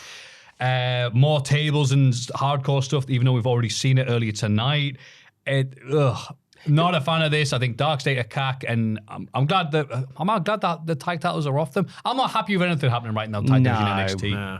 I noticed for the first time how Vic Joseph, and he might have done it for a while, so forgive me. I noticed him referring to the table breaks as the table snaps. I thought, interesting choice of words. I went, it's Slim Jim in it. It's the Slim Jim sponsorship. They're saying table. There's a couple of table snaps. As in when the table breaks. They do just snap now, though, don't they? And meat pours out of them. But they used to, I don't know like how they prepared tables in the past, but they used to kind of break, but it would kind of splinter everywhere. Now it's just sort of like thump. It just feels like it's like one big It breaks and you hear this sound audio of, I should buy a Slim Jim. They should all have a sound thing on it that's triggered by it breaking where it's just snap into it. We're getting closer and closer to this being a real thing. It's scary. Well, we're all distracted by the Slim Jim tables that we aren't aware of the Riyadh season chairs that are going to pop up before long. There you go. And every time they go through one of them, it just tells a Bill Burr joke. I had to go. They'll pay me. Yeah. And then we get the main event. NXT champion Ricky Sainz defeating Trick Willie. Fine main event. Yeah. Ends a very successful season for Trick Williams. Is he any closer to being like a star through it? That's the big question. Multi-time sort of NXT champ, TNA world champ. But I don't feel like he's any further up for it. You know what I mean? You've said a lot of good things there. Thank you, my wife. That's okay, darling. Trick has hit the ceiling. I'll give you one of them, things you like later. Oh, good. Sausage roll. Yeah, thank you. It's exactly what I was talking about. And oral. Yeah, he hit... Again, that's exactly what I was talking about. How do you eat yours? So... Yeah, he hit the ceiling ages ago, but there's not much to do with the main event scene of NXT, which is why we've had for the men, which is why we've had to have like TNA, Evolve, all the other bloody companies coming in to stall while Chef Michaels fixes something. He hasn't fixed anything. Hasn't fixed it. Chef Miles, the kitchen's on fire. Yeah, with him in it, hopefully. And so this match was weird because there was so little noise and care for Ricky Sainz during this. I can't believe I'm here watching Ricky with the biggest belt of the company or the brand he's on right now. And I just can't wait for him to get rid of it. Yeah. It's been a few weeks now, and I know that obviously at the start we had the bloody NXT invasion showdown from TNA, and so obviously he was put to one side there, but here we go, let's get this blown off, and it's just the most point-and-click, by-numbers thing NXT have done in ages, and I love both guys. I love Ricky had his gear, like the golden ensemble on, and Booker just went, what's with that outfit? Does he think he's Xerxes from 300? Quote, I thought this guy was supposed to have aura. Booker was the MVP of this pay-per-view. I enjoyed Trick clowning Ricky in the corner by avoiding every shot he did. That looked nice, but crowd wasn't that into it. Ricky's not doing well as champ, and then Trick didn't beat him. Obviously, Trick lost, but I don't think Ricky went up by beating Trick. No, I don't think either guy went up nor down. They stayed exactly where they were when the show started, and they're only halfway up. They're neither up nor down. Nah, they're up nor down. Yeah, so I thought this was a really wanky pay-per-view and a waste of time on the National Express. And after I watched this, I watched Confessions of a Dangerous Mind with Sam Rockwell, and it was a lot better than this. Let me tell you. Can't believe the day NXT pay-per-views used to be like a. Guys, who wants to come round? We'll eat stuff and drink stuff. And well, with Sam's case, we'll smoke stuff. And now it's just kind of like, do I have to watch this? What? As in smoke people on FIFA. Smoke brisket. Yeah, smoke brisket. You wouldn't say, more than smoke brisket around mine. And oral. Can I give some love, though, to the fact that amongst all of that very mid action and some places dreadful action, WWE have done something that I am proud of, and they've given us a Halloween Havoc set for the ages. The stage setup for Halloween Havoc. Mwah! Chef's kiss. Physical set with props. It's smoke. It's too much. Brilliant. It's too much. Oh, stop it. Inflatable pumpkin with a Snickers logo on it. That's all you need. Done. That's all you need. That's it. Hey, they've got a great set. It's a shame they didn't have a wrestling show good enough for it. Yeah, and it's true. It's true. They had a lovely packaging, but the chocolate bar was rubbish. Exactly. And now we move on to Raw. CM Punk and Jey Uso stake their claim to the World Heavyweight title. Like how you kill a Dracula. Jay gave it socks, but unless we get a full He gave it socks? He gave it socks. He gave some passion and some fire into it, but... Is that the expression? Yeah, give it I've socks. never heard given something Give it socks. Give it socks. Ever give it socks? No. That's a real friend. I've heard that. Thank you. I've heard that. And Owens thank you, plays Joel. Football Manager, so Joel knows. He plays football. They give it socks all the time on Football All the Manager. Those long socks. There's 11 pairs of socks to give. 11 pairs. Yeah, that's only if they win. Because the subs have to swap. Give them your socks. Oh, no. Stop it, Sam. But unless we get a full fat heel turn from Jey Uso, I don't want to see Jey Uso as champ on Saturday. No. Do you not? No. But that's part of the his storyline that he's doing right now. Is that he's going to be champ? By being Roman. If he turns heel in the title match, then I'm into it. As I say, if it leads to a heel turn, if he turns heel during the match and then goes, right, I'm champ now, brilliant. Yeah, that's interesting. Then that's it. Yeah, Stands there and just slows down like Roman does and just puts the one. But if he's just babyface and I'm the champ now, I'm going to be so bored. My favorite part of this promo from Punk especially was when he's like, because he really obviously, I mean, one of the best talkers of all time, but there's just a bit where he goes, I need that championship night like I need air in my lungs. And it's the pause between, just to specify, in my lungs. Like, he's just got rooms full of like bottled air in his house. I thought I need air up your ass, in my lungs. Fair. Yeah, interesting place to pause it for old Punkadoodle. Punk really, he stuck the knife in quite a bit, and it was sort of, it felt very home truthsy for Jay. But I agree that if it's just going to be babyface Jay, I'm not really that arsed. But I think if we do get that heel turn, it'd be tantalizing, wouldn't it? Bit of something else, bit of something different for a while. Yeah, no, I like the idea of him winning, and then maybe Gunther comes back and goes, "Oh, you're world champion again. Well, let me sort this out." And then obviously he's got his lads with him, so Gunther's like, "Oh, you're learning. All right." I can see that be part of Jay's storyline to keep us going until Mania, unless we know what's happening with Rollins and stuff like that. But yeah, go on, Jay. Penta versus Rusev ended a no contest following Los Americanos interference. I thought Rusev looked like a really dominant monster villain here. Like, he was just pasting Penta everywhere. Penta got all these flashes of brilliance in moments where he was able to capitalize, but like, that's what we're expecting from Penta anyway. But it's just Rusev relentlessly beating him down, taking him around the ring, like just pasting him. And that's all I want, is Rusev to just stay this default, like just keep him an angry heel. You haven't really had to do much with him. If you can keep building that aura with him, where he's just a ruthless person, I'm all for it. But obviously, the ending was a bit that wily Dominic Mysterio. The Americanos. The Americanos getting involved.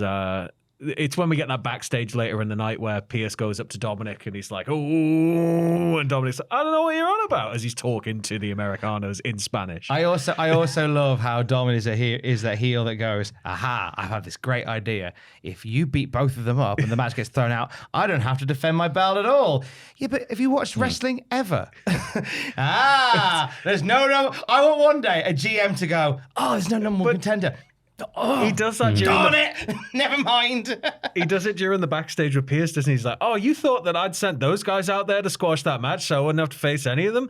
I didn't do that. Plus, they're going to be so mad, they're going to go after those guys now." And he's like, "No, they're still very mad at you, and they still very much are coming after you." And it's going to be a triple treat at Saturday night. And Dirty Dom's like, "That's shocking that they've come after me." Wow, really? Yeah, as you said, Rusev looking good because Penta's doing all the work. Yeah. So yeah, Rusev's just like he's like a warlord type of like, the main event, but you look at the size of you. Like a goddamn size of here. Yeah, you lump. Absolute so unit. I was figuring out what they're going to do here, and then we got that finish, and I'm like, "Oh, that was kind of crap." Oh wait, it's Dirty Dom being Dirty Dom. I'm all right with it. The ends justify the means. Roxanne Perez defeated Nikki Bella. This was all right. Yeah. Nikki's put her working boots on since she's gone back, and I've been. Well, that's not true, but all right. Well, some of them she has. I think that this was sort of they're on the wrong feet, but she's put them on. But I blame Roxanne for it being so good. It's obviously there's the tie-in from this of didn't Roxanne meet Nikki at some point when I saw that on Twitter where it was like, "I'm gonna wrestle you one day" when she's a kid, and now she's wrestling her, which is cool. Nikki's like, "Sure, kid, sure, you likely story." Just lighting her cigar with like $100 bills. Yeah. But like I think in terms of like the match itself, I think Nikki was very giving in the match, and I think obviously we got that the post-bell situation, but ultimately, yeah, like I know there's been a lot of kind of Nikki Bella, but more of this. Wade Barrett mentioned that Nikki Bella might, get rid of any of that remaining ring rust. I'm like, no, Don't say that. Wait, Don't make a general steady. comment that someone's told you to say in your ears. She'll get really angry. Oh. That you say Plus, about everybody who's been away for more than 2 weeks. She'll get angry. Yeah. Plus, you were rusty. That's the nicest thing someone could have said about that match. But yeah, Roxanne making Nikki look good. Well done. Yeah. You're good, Roxanne. Let me sound more Roxanne condescending while I try and put you over. Good job. Good, Roxanne. Braun Breaker defeated LA Knight. Scintillating finish. I don't know what it was. I just really like this. I think it sells the suddenness of Braun Breaker. I thought the match was fine, but the fact that it was kind of LA Knight going for a very much a mid-move match, which is on the Bret Hart rope and going LA Knight, yeah. And as he comes off, you see Braun roll backwards. Yeah. LA Knight lands on his feet, and it's just whum into a gorgeous spear, and that's it. And I just the whole thing they're getting over is Braun Breaker is sudden. Yeah, anything can happen in the Braun Breaker Federation. Exactly. And when he wins the title, it's going to be one of those title wins that takes the breath out of the room because it's just going to be at a point in the match where you didn't think the finish was going to come. Yeah. It's just going to come out of nowhere. You don't know it's going to come, and then it's going to come, and you're not going to believe it when it comes. Yeah, when it comes. When it comes. Great song by Incubus. But the sort of the thing here for me was obviously Knight once again just looking like $1 million in ring and working the match, and it just makes me kind of quite like, is he ever gonna get it, like that chance? Is he ever gonna get that big moment? Because it feels like obviously he's very good at elevating other people, and we've got Breaker in there. Like Breaker's gonna be the next biggest star to me anyway.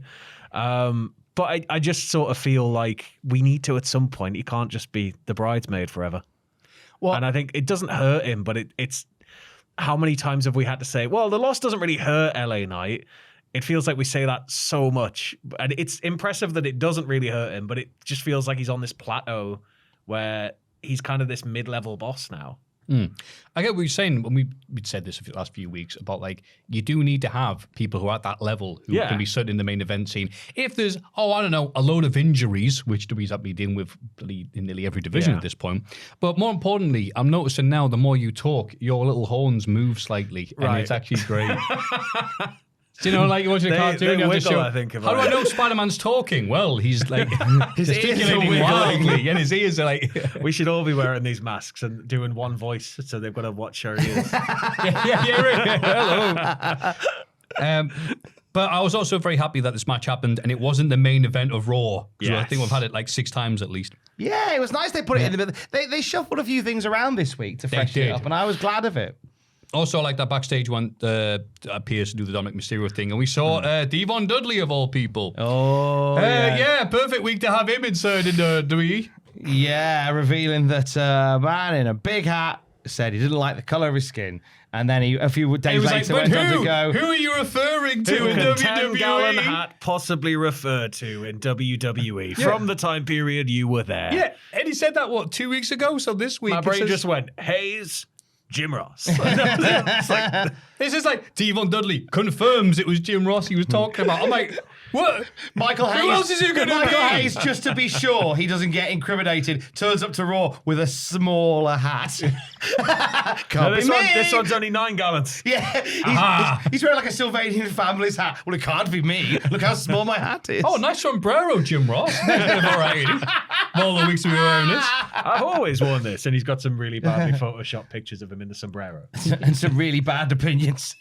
That doesn't look like you, Jim Ross, and it's like shows a man in a sombrero hitting on women on Twitter. Oh, it is you, Jim Ross. Sorry. It's Jim Ross. Howdy. Yeah, that happened. JD McDonough defeated Sheamus. Sheamus seems like he had that lovely feud with Rusev, and I thought this is a lead to Sheamus becoming IC champ, and I'm nervous. We're just not doing that anymore. No, we're going to hold him pattern into Judgment Day. Enjoy it. Yeah, that's what it is, isn't it? I'm not enjoying it. I think the finish, like the Spanish fly on Sheamus, was a bit like I was like, whoo. knowing, like how much Sheamus has had to deal with a lot of injury setbacks and everything.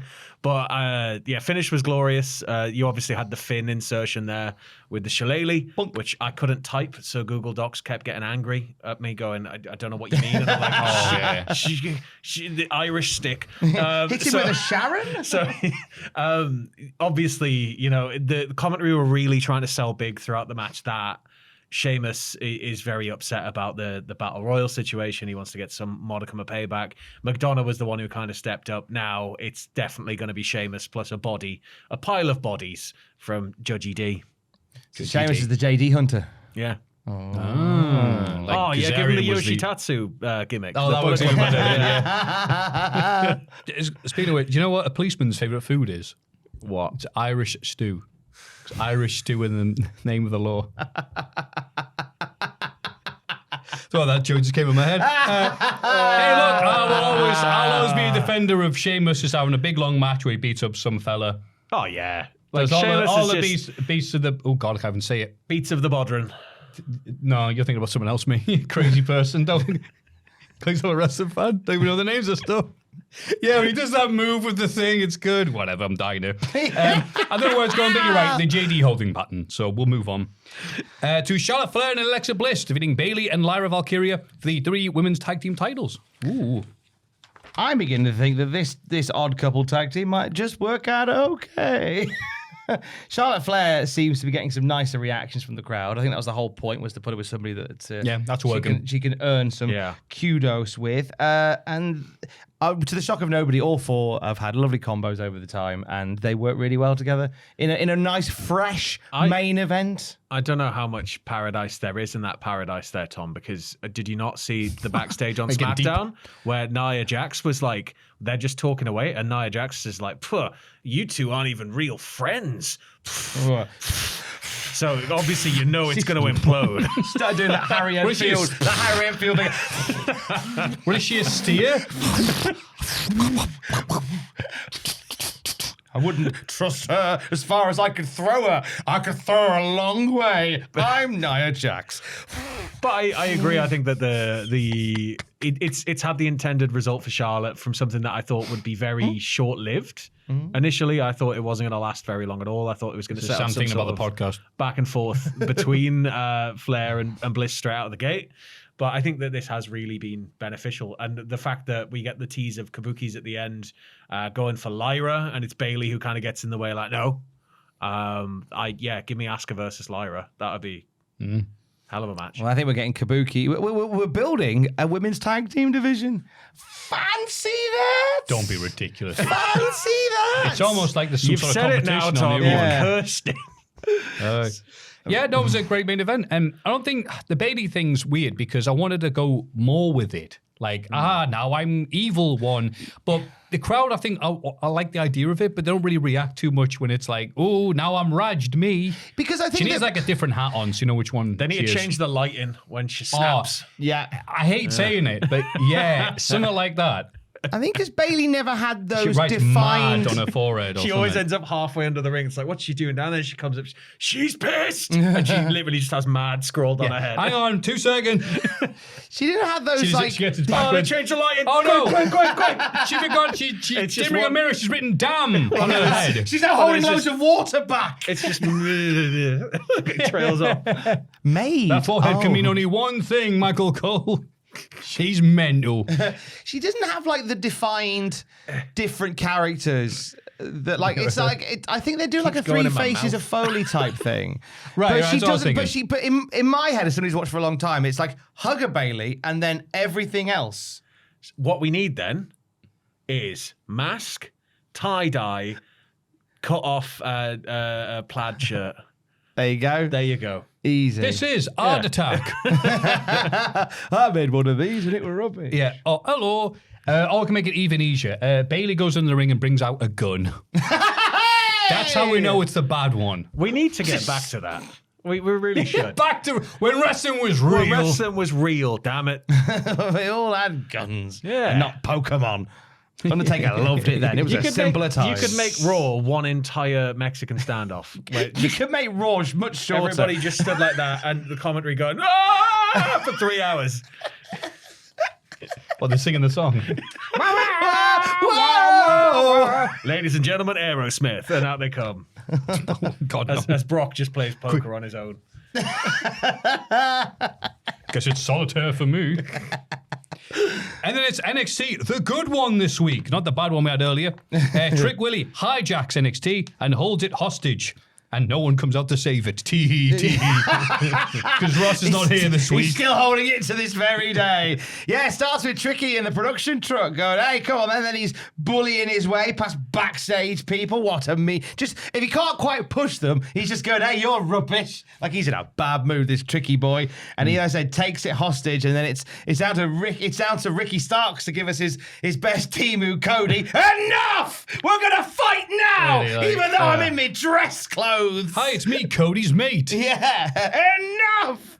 Yeah, and they're brawling because what a treat after such a mid-main Halloween Havoc. The feud must continue. Yeah. We have nothing else for these guys right now. Yes, we have no main eventers. Yes, we have no main eventers. Yeah, but don't worry, the NXT Men's Speed Tournament Finals are next, so this should prepare us for a new person. Ooh. It's Axiom versus Jasper Troy. Sam. The Sam. The speed matches are my favourites. Why is that, Tom? I love them. 3 minutes long. And when the match starts, the lighting is green. Because They didn't do that on original Speed, did they? No, this is a new bit. I don't remember that. Tom would know about being on Speed. Lights go. I could tell you all about it. That's just. Don't start rumours like that. I'm on cocaine. Green to start, and then after a minute expires, they go amber. That's a little warning. I'm sorry, Tom, to interrupt you. You're wrong. Jasper Troy was in it, so he was green at the start, green in the middle, and even greener at the end. As well as that, the lights go amber, and then with a minute to go, like they go, and they all go red, and it's like warning, like from Who Wants to Be a Millionaire. That's exactly what it is. Warning, 1 minute remaining, and then if they don't win the match, the ring explodes. Askins asked a question, and Nathan Fraser's in the crowd going, clothesline. He did a clothesline out of nowhere. Wow, how did he know how to do that? How did he know to do that? How? Maybe he's born with it. So Jasper Troy has somehow defeated Axiom, and this means that Jasper Troy gets a shot at something. Yeah, what does he get if he wins? I'm not paying attention. El Grande Americano and the Speed title. Ooh. It's a tournament to crown the new number contender for the Speed title. Yeah. Held by an iteration of El Grande Americano. Right. They're acknowledging the fact that El Grande Americano, despite the fact that Chad Gable looking one, isn't around. Right. As they're still acknowledging that El Grande Americano is the Speed champion. Right. So I joked earlier, said, no, don't worry, this is going to help us out in the main event scene for the men. It's like, no, it's not. It literally is just Ricky versus Trick until something happens, I guess. The feud must continue. Until they find where Obafemi's gone. Vic Joseph points out Rio and Bravo in the crowd. And they're Rio and Bravo, because that's the joke. It's the Rio Bravo. Right, the Rio Bravo. Rio Bravo. But they've changed the he was calling him Raya and Bravo. I was like, no, you've missed the joke. I thought it was, I thought it was Raya, wasn't it? Oh, did he say Raya? He might have said Raya and Bravo. Yeah. Either way, he didn't say Rio. Yeah, the Rio Bravo, that was a thing. Yeah. Well, either way. I don't know why they've done that. Raya Bravo. Either way, he didn't say his name right, and the joke was lost. Either way. I was ruined. Tatum Paxi vows to be a fighting NXT Women's Champion. This was nice. I was happy for her, and you could tell she was very emotional. And like she talked about, being a bit too much for people sometimes, and I can relate to that.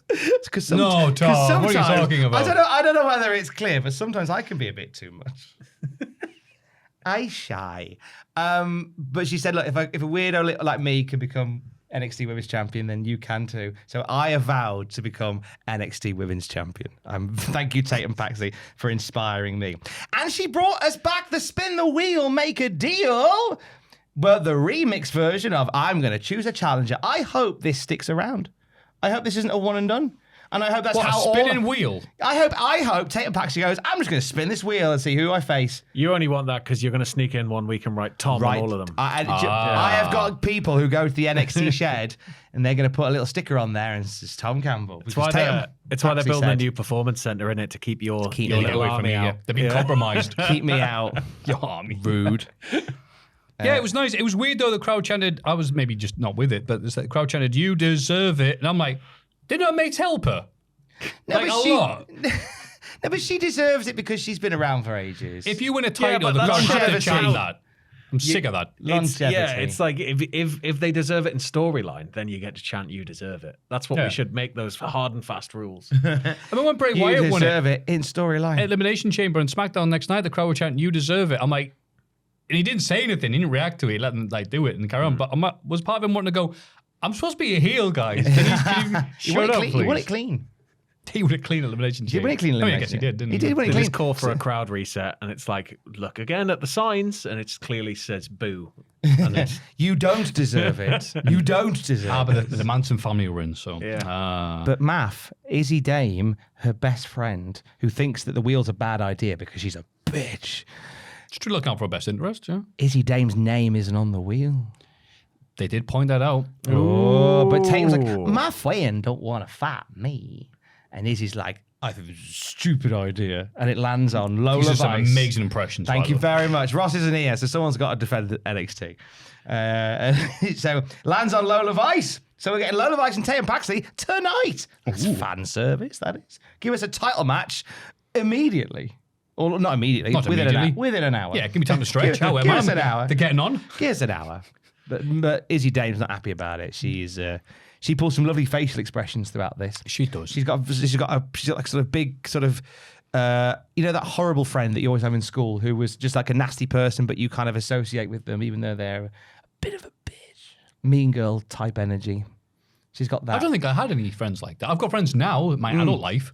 Who are like that. Just weird. Am I doing it wrong? I'm supposed to get rid of those people. Yeah, you should. I mean, no, If- I don't have any of those people. But if you don't have a friend like that, maybe you are that friend. Oh, bollocks. Yeah, That's that is it, me, actually. Oh, yeah, completely. Yeah. Well, I was a nice, well-adjusted person. And now look at us. Miles Bourne defeated Tavion Heights. yeah. Well matched. Josh I'll Briggs just did skip- not like the hugging at the start. Yeah, he absolutely did not. hugging. That's what he said. Well, hugging at the beginning. What, wrestling, Josh? You hug at the end, silly. What are they doing in there? They're wrestling, Josh. Yeah, I enjoyed the different feel here with a big hug, aka the long-ass headlock at the start. It's not usually the type of thing you'd see on NXT, the style of match. I like. Yeah, it felt like a wrestling match between two very good wrestlers. Tavion Heights, I think, is in ring really sound. But it's one of those things where there's something that's missing there. Oh, they found that out when he wrestled Ethan Page, and crowd were like, oh, we love Ethan Page. Why do we care about Tavion? Yeah, We can wrestle on the wrestling show. Ooh. I feel like if Tavion Heights is in there against Inanimate Carbon Rod, the same thing would happen. He'd be the de facto heel. Sadly, yeah. I'm trying my best. Shut up, Heights, the actual wrestler. But this is good, and again, the crowd hate JB, which is good to hear. And Kendall Gray versus Last Legend was actually before that, but I skipped it because I'm a misogynist. I thought Kendall looked really good here. I like Kendall Gray. That's my first. I've seen some stuff of Evolve, but she took the NXT title match in her stride and looked really good against Last Legend. This was extraordinarily solid. Solid. And that's very good to see from someone who was evolving. Kendall Gray bringing back Pay Dirt. So Shelty B's finisher. Because a few people shared it online and went, oh, this is what Oblivion would look like without the springboard off the ropes. And there's like, oh, there's a whole generation of fans discovering what a flatliner is. But it wasn't a flatliner. It was more a Pay Dirt. You're right. The flatliner's just falling down. The Pay Dirt's, I must take a bigger bump than my opponent. Yeah. Falling down is Michael Douglas. Where he Well goes- done. Yeah, goes- that goes- actually, we that can't- you took a few seconds going, We can't is have- that Shane's brother? Can't have breakfast because it's after 10:30 and he gets well cross. I love the amount of boomers who are like, yeah, what a hero this guy was. I'm like, wait, you're supposed to watch this film and go, Michael Douglas is right? Yeah. I thought he was an arsehole. That's like, so when I Someone's was... worked retail, the guy who goes, well, I want breakfast. I don't care if it's 10 past midday. That's on ye. He gets Well, angry. this is so when I was first shown Falling Down, it was like, yeah, he's in the right. And I think that God Bless America by Bobcat Goldthwait's a better examination of that concept of like somebody going on a rampage because Who's it's in that? tongue in cheek. I think I've seen that. It's I can't remember the I know actors, but it's a similar concept. But Yeah, Falling I've Down seen is just like, what do you mean I can't get the thing that I want to get and you don't sell it, you don't have it? I'm just gonna kill everybody. Yeah. Yeah. And the amount of people I know was like older me going, he said the right things. I'm like, you are taking the piss, right? This guy's a complete arsehole. So, again, someone's been the other things in shops. He's having to hear people go, well, you should charge less for this. I'm like, you can go elsewhere. It's a free enterprise. I'm going to blow up a police station. All right, mate. All right, And cool. it's your fault, Maffew. Yeah. Because You charged me wouldn't $2.99 serve for me AAA breakfast. batteries, so I'm going to kill a bitch. NXT Women's Champion Tatum Paxi versus Lola Vice, I should say. The match we're all waiting to see ends in a no contest. Oh, bollocks.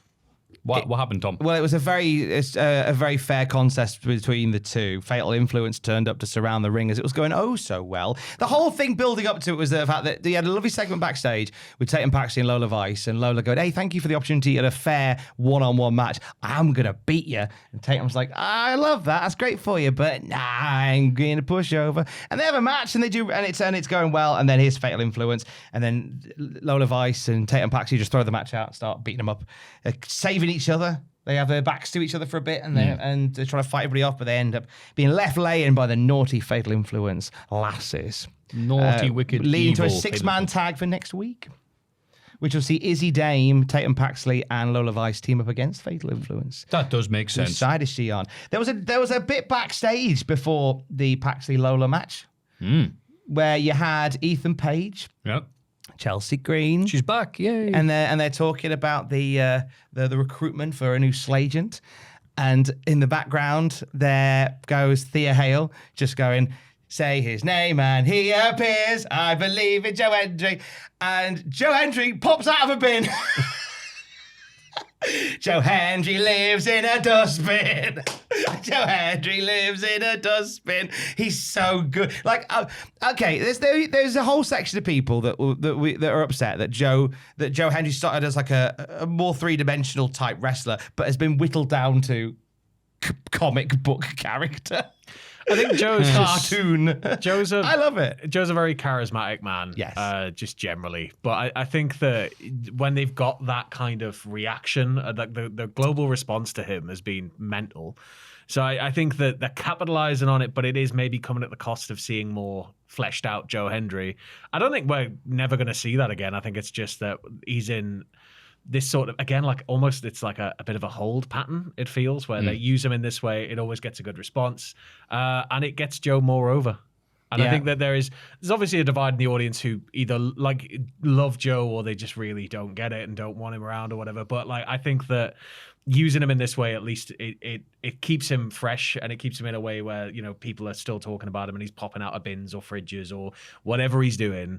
I think that eventually that will become more fleshed out again, but I think it's going to come after whatever happens with the whole TNA situation. Yeah. Yeah. And then as soon as Chelsea Green and Ethan Page dispersed, Thea Hale just grabs the bin with Joe in it and just wheels him away. And I thought, I actually took him to recycling. Yeah. Well, of course, it's Wednesday. The bins are out on Bins are Thursday, out. so Wednesday evening. Yeah. It's weird because this is one of these segments I think is not for people watching the show. It's for people online who are like, oh, what wacky thing is Henry going to come out of? GIFs, wacky TikToks. And it's that, which little NXT is doing bursts. very well Yeah. because Chef Michaels is a weirdo. And NXT is just a clown show at this point, I believe. But it's just working out well for him. It is weird, though. You're like, so there's no main event NXT scene apart from 2 lads. There's no one really over. We can just put the belt on straight away. Nah, you're right. Joe Hendry, can you come out this toilet next week? If only there was a wrestler who we could put the belt on. Anyway, Joe, you're going to climb out of these shoes. Joe, can you ask Mr. Iguana if he's free next week?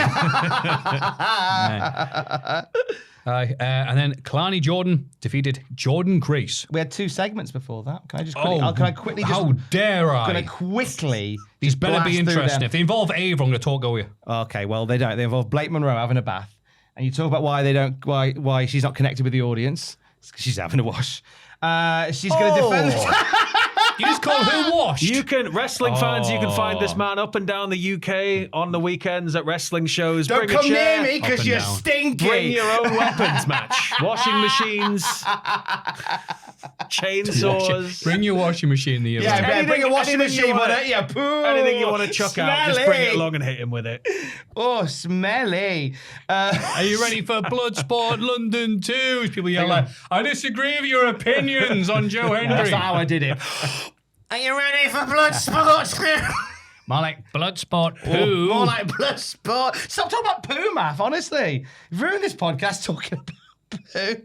Also, NXT Anonymous is back and they filmed Javon Evans FaceTime in with Leon. Sorry, Javon Evans FaceTime with Leon Slater. So between that and the bath segment, it's just perverts backstage. Perverts. And the Dork State turned up to go, hey, we'll have a match with you in a minute. And then Evans is like, well, Leon's got some title stuff to do, but I'll have a singles match with you next week. And they went, you all right? So that's Dork State. Yeah, that was Bunch rubbish. of morons. And then we come to the TNA Knockouts World title getting the main event slot. Ooh. Ooh. Up the women. Up the women. So yeah, Klein Jordan, very good. Taking on Jordan Grace, also women. very good. But they're both missing just that little bit, isn't it? Like, what could make this a bit better? And we got it, didn't we? Yes, we certainly did. About time, because Clarny Jordan has just been a very, as you say, a bit milquetoast, a bit bland in this role. And fine match between these two. But the Tricky and Ricky brawl rears its ugly head once again. And in the distraction, first of all, she says, oh, I don't think I can use the title as a weapon during the distracted referee bit. And then she doesn't, but then she nearly loses the title because she doesn't. So the next chance she gets, she goes, I'm just going to use the belt. Bang! Cracks Jordan Grace in the head, picks up the win, and then she snarls and she scoffs. What does a snarl sound like? Thank you. And then with that, she became heel Kalani Jordan. Ooh. Kalani arse. That's what was one of the things Ross would call the last week. Yes, Kalani arse. She's a heel now.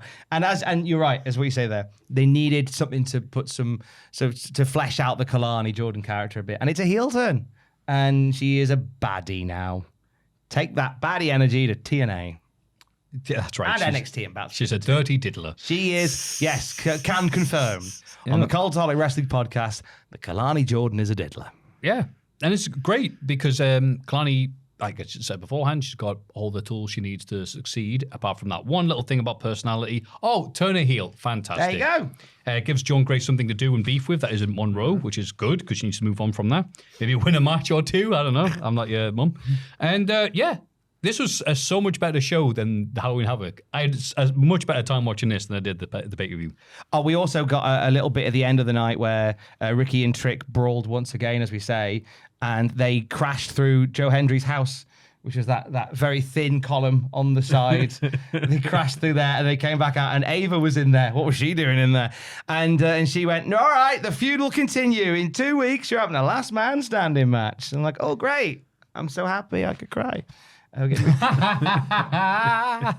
NXT. Great if you're a woman. Sucks if you're anything else. And then we get Dynamite.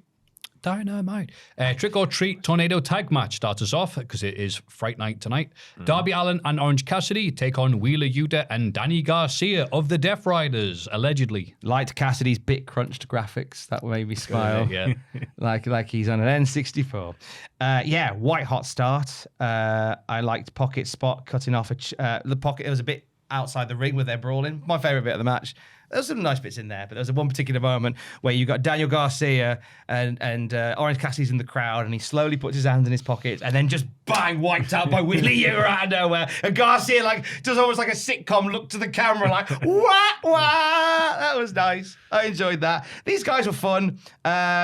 I think Cassidy might have my favorite Hulk up in wrestling at the moment. There's something about when he kind of gets the gear change and starts to build up momentum again. Like he's just explosive with it as well. It's ever since sort of the first time it really happened, and it is just that I don't know what it is, but it's like the air changes. Like it's big when he does it, so I always enjoy it. A Darby balcony dive was nice in there as well. Why not? There's a balcony. Hop off that. Thank you. And Darby getting the dub with the Scorpion Deathlock. That's his new friendly move now. The move that put away Moxley, so good enough for this. Yeah, this was ticking a lot of boxes here. Keeping Darby pushed. Garcia finally gets a big match and loses. And wow, what's this? Orange Cassidy actually getting a match and winning on TV. Oh, okay, yeah. I liked all this, and again with all the shenanigans and tables and stuff like that. Yay, got the horror stuff out of the way first. That's what we like. And no one died. And we got a Fright Night 4-way fight, number 1 contenders fight, tag team 4-way match. Whoa! FTR versus Jet Speed versus Young Bucks versus Jurassic Express. The first of 2 4-way number 1 contender matches, because why book storylines when you can have a number 1 contender 4-way? Fright Night 4-way. Shake my voice. Don Callis' ring announcing is so powerful, it summons pyro. That's what we learned, because Don Callis met them backstage and said, I'll give you an intro. And Don Callis on the screen gives them a big intro, and as he announces the Young Bucks, like a ludicrous amount of pyro goes off. It's like, scares the hell out of the Young Bucks. It almost thinks you see Young Bucks going, maybe we should realign with the Don Callis fellow. I don't think he has enough people in his stable at the moment. Clearly not. Fine, fun match. I got a bit worried for Kevin Knight at one point because there was that big old dive outside the ring that Jim Ross would have hated, and he was holding his knee. Not like that. But as we have learned, apparently, allegedly, definitely like that. Allegedly, an 800-year-old white man from Texas is racist. He's from Oklahoma. He's okay. Oklahoma. He hurt his leg. It looked like. I think he's okay though. At one point, he was.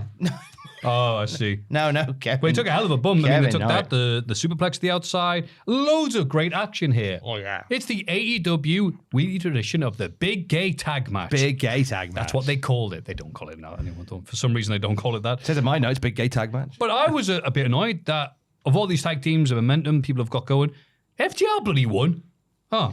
Yeah, it's a Hang choice. on. I was watching this going, well, it's obviously that, Jurassic Express are going to win. They just come back and go, FTR won. Yeah, I thought. I don't know, if you Jurassic Express, but you can't just immediately go, bam, like put him straight back into like a mega spot. You've got to do something with him. Yes, you can. You can, They beat but the Young You can Bucks. if you like making money. yeah, but I think Sam, is that what you're trying to tell us? you're running, you're making money, but for a shorter period of time. Whereas if you can stretch it out, you're making money for a longer period of time. It's the better thing to do. Oh, I see. So making this podcast long ago.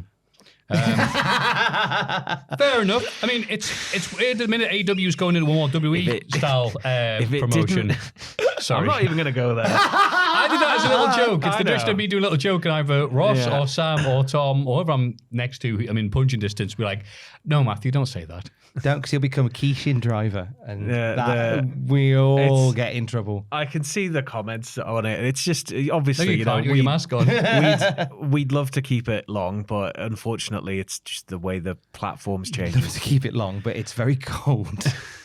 Just got out of the pool. I've seen I like the comment where somebody is now leaving timestamps for the times when my nose twitch. Nice. What? Imagine having that much free time and having that little going on in your miserable little existence. respect it. Where I you go, appreciate it. I'm going to spend this morning watching somebody I really hate and time stamping when he twitches his nose. There's another one, dickhead. Write that down. Oh, not like you going like that. It's just you actually, just your nose is going like bewitched. At least it makes a difference from just being called like fat and told to die. Oh, I get that Like, too from the yeah. same guy, but he So- switched it up to twitches of noses. Well, it's because you use so much cocaine, and That's it. we need to have a sit down. Wait, you That's told his theory. And at which I go, yeah. there's timestamps for people telling you you're fat and you need to die. Oh, there's not timestamps. It's just general I was comments. going to say General timestamp. comments, It's DMs.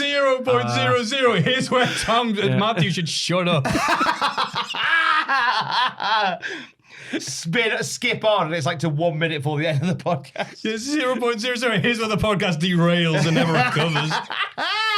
You know what? Obviously, that sounds like a dickish thing, but part of me respects it, Yeah, I do. I mean, I do It as keeps well. them off the streets. It's commitment to the bit. Yeah, I mean, there is. And if they're doing that, then we'll help them reduce the murder rate and nothing else. Anything to stop you looking inwardly. And the true misery. The Callis family trying to get their business together. It's hard because there's 48,000 of them. Yeah, How do you get that I many was gonna people in one say, room together? It's like that bloody bit in Simpsons where Cletus is like, all right, we're eating tonight. Denise, come on, Mabel, Zach. It just goes and goes and goes. Takeshita. I did Cletus naming his kid Takeshita out of respect. Yeah, they all get together. All of the 5,000 are all fed here by Jesus. To help ease attention, Takeshita can't be here because he's missing. And they go, all right then. And then he shows up and he's not actually missed. Yeah. It'd be great if he showed up and he's like covered in water. And he's got a fish hanging out his Swam head. here. Ah, how you doing? You made it here despite your brakes being cut. Well done. I fell off the Omni. Not the Omni. What's the one that Paul The White Omni. fell off? Oh, the Kobo Kobo Hall. Hall. Fell off Kobo Hall. I love that we don't do that straight away. It still comes in soaking wet with a fish as well. Landed concrete side. Yeah, I don't know the concrete. massive brain injury. As people are Covered leaving, in there's just a water. crater and like a smashed in Yeah. car. So why did he go get the? Well, I needed some food after that horrible bump I Never took. played a video game. Quickly eat 15 wheels of cheese. I'll play Final Fight. I'm going to eat a raw fish and I'll be back to good. I played Streets of Rage, kick over a bin, get some meat, eat that quick. Top marks to Mel Coleman, who was the artist behind that lovely picture of everybody. Were you talking about this? Magnificent as always. Don Callis did that. Nah, Mel talking about? Coleman. Mel Coleman Don't did read that. everything you read online. Stop believing random bollocks, Tom. I interviewed Mel. I watched it draw it. Yeah, Watched yeah, it draw yeah, it. yeah. That was AI. Ah, no, it was MC Mel Coleman. I don't understand. It was Don Callis. At Mel Coleman Art. You get yourself a Callis drawing it. That's where the name comes from. Whatever. So it looks like Okada and Takeshita might be possibly having a match that we've been building up to for at least 3 months now. It's let's come on. Let's hit the ground running with it. Let's go. Yeah, what 2 pay-per-view? It's weird that AEW is not being more like WWE, but now it's like, all right, cool. We're getting the blow off. Yeah. I assume it'll be a Wrestle Kingdom main event. No. Oh. Or maybe. So New Japan's double gone, up. can we have Okada and Takeshita for Wrestle Kingdom? They're Like like, AEW. The thing is, we've got a collision we might need them on. Yeah. Oh, sorry. I know this is a two-way relationship. We might need them for collision. Can or we Ring of borrow Honor. We've not 15 other decided people yet. from you as well? Cheers. Yeah. Then we get John Moxley versus Kyle O'Reilly, a rematch from last week, but ending in a double count-out because Moxley is never leaving. No way. These two are good together, though. They are, but I was just more interested about seeing what was going to happen at the end, to be honest with you, because I wasn't that excited about last week, because Moxley's been doing these things all year, and it happened much the same. He got DQ'd. Sorry, no, it didn't. He got double counted out because he couldn't deal with Kyle. Yeah. Oh, okay, this is interesting. And Maria Shafir just clattered Aubrey. like just absolutely walloped her. But then we get a weird thing where it's like, oh, okay, so the conglomeration come out, and we're going to get blood and guts with them. Which is nice, but we have announced that the women's blood and guts is happening. So we're going to get 2. Oh, we are getting 2 then, right? Okay, Blood cool. and Guts is Okay, fair enough. what it seems like.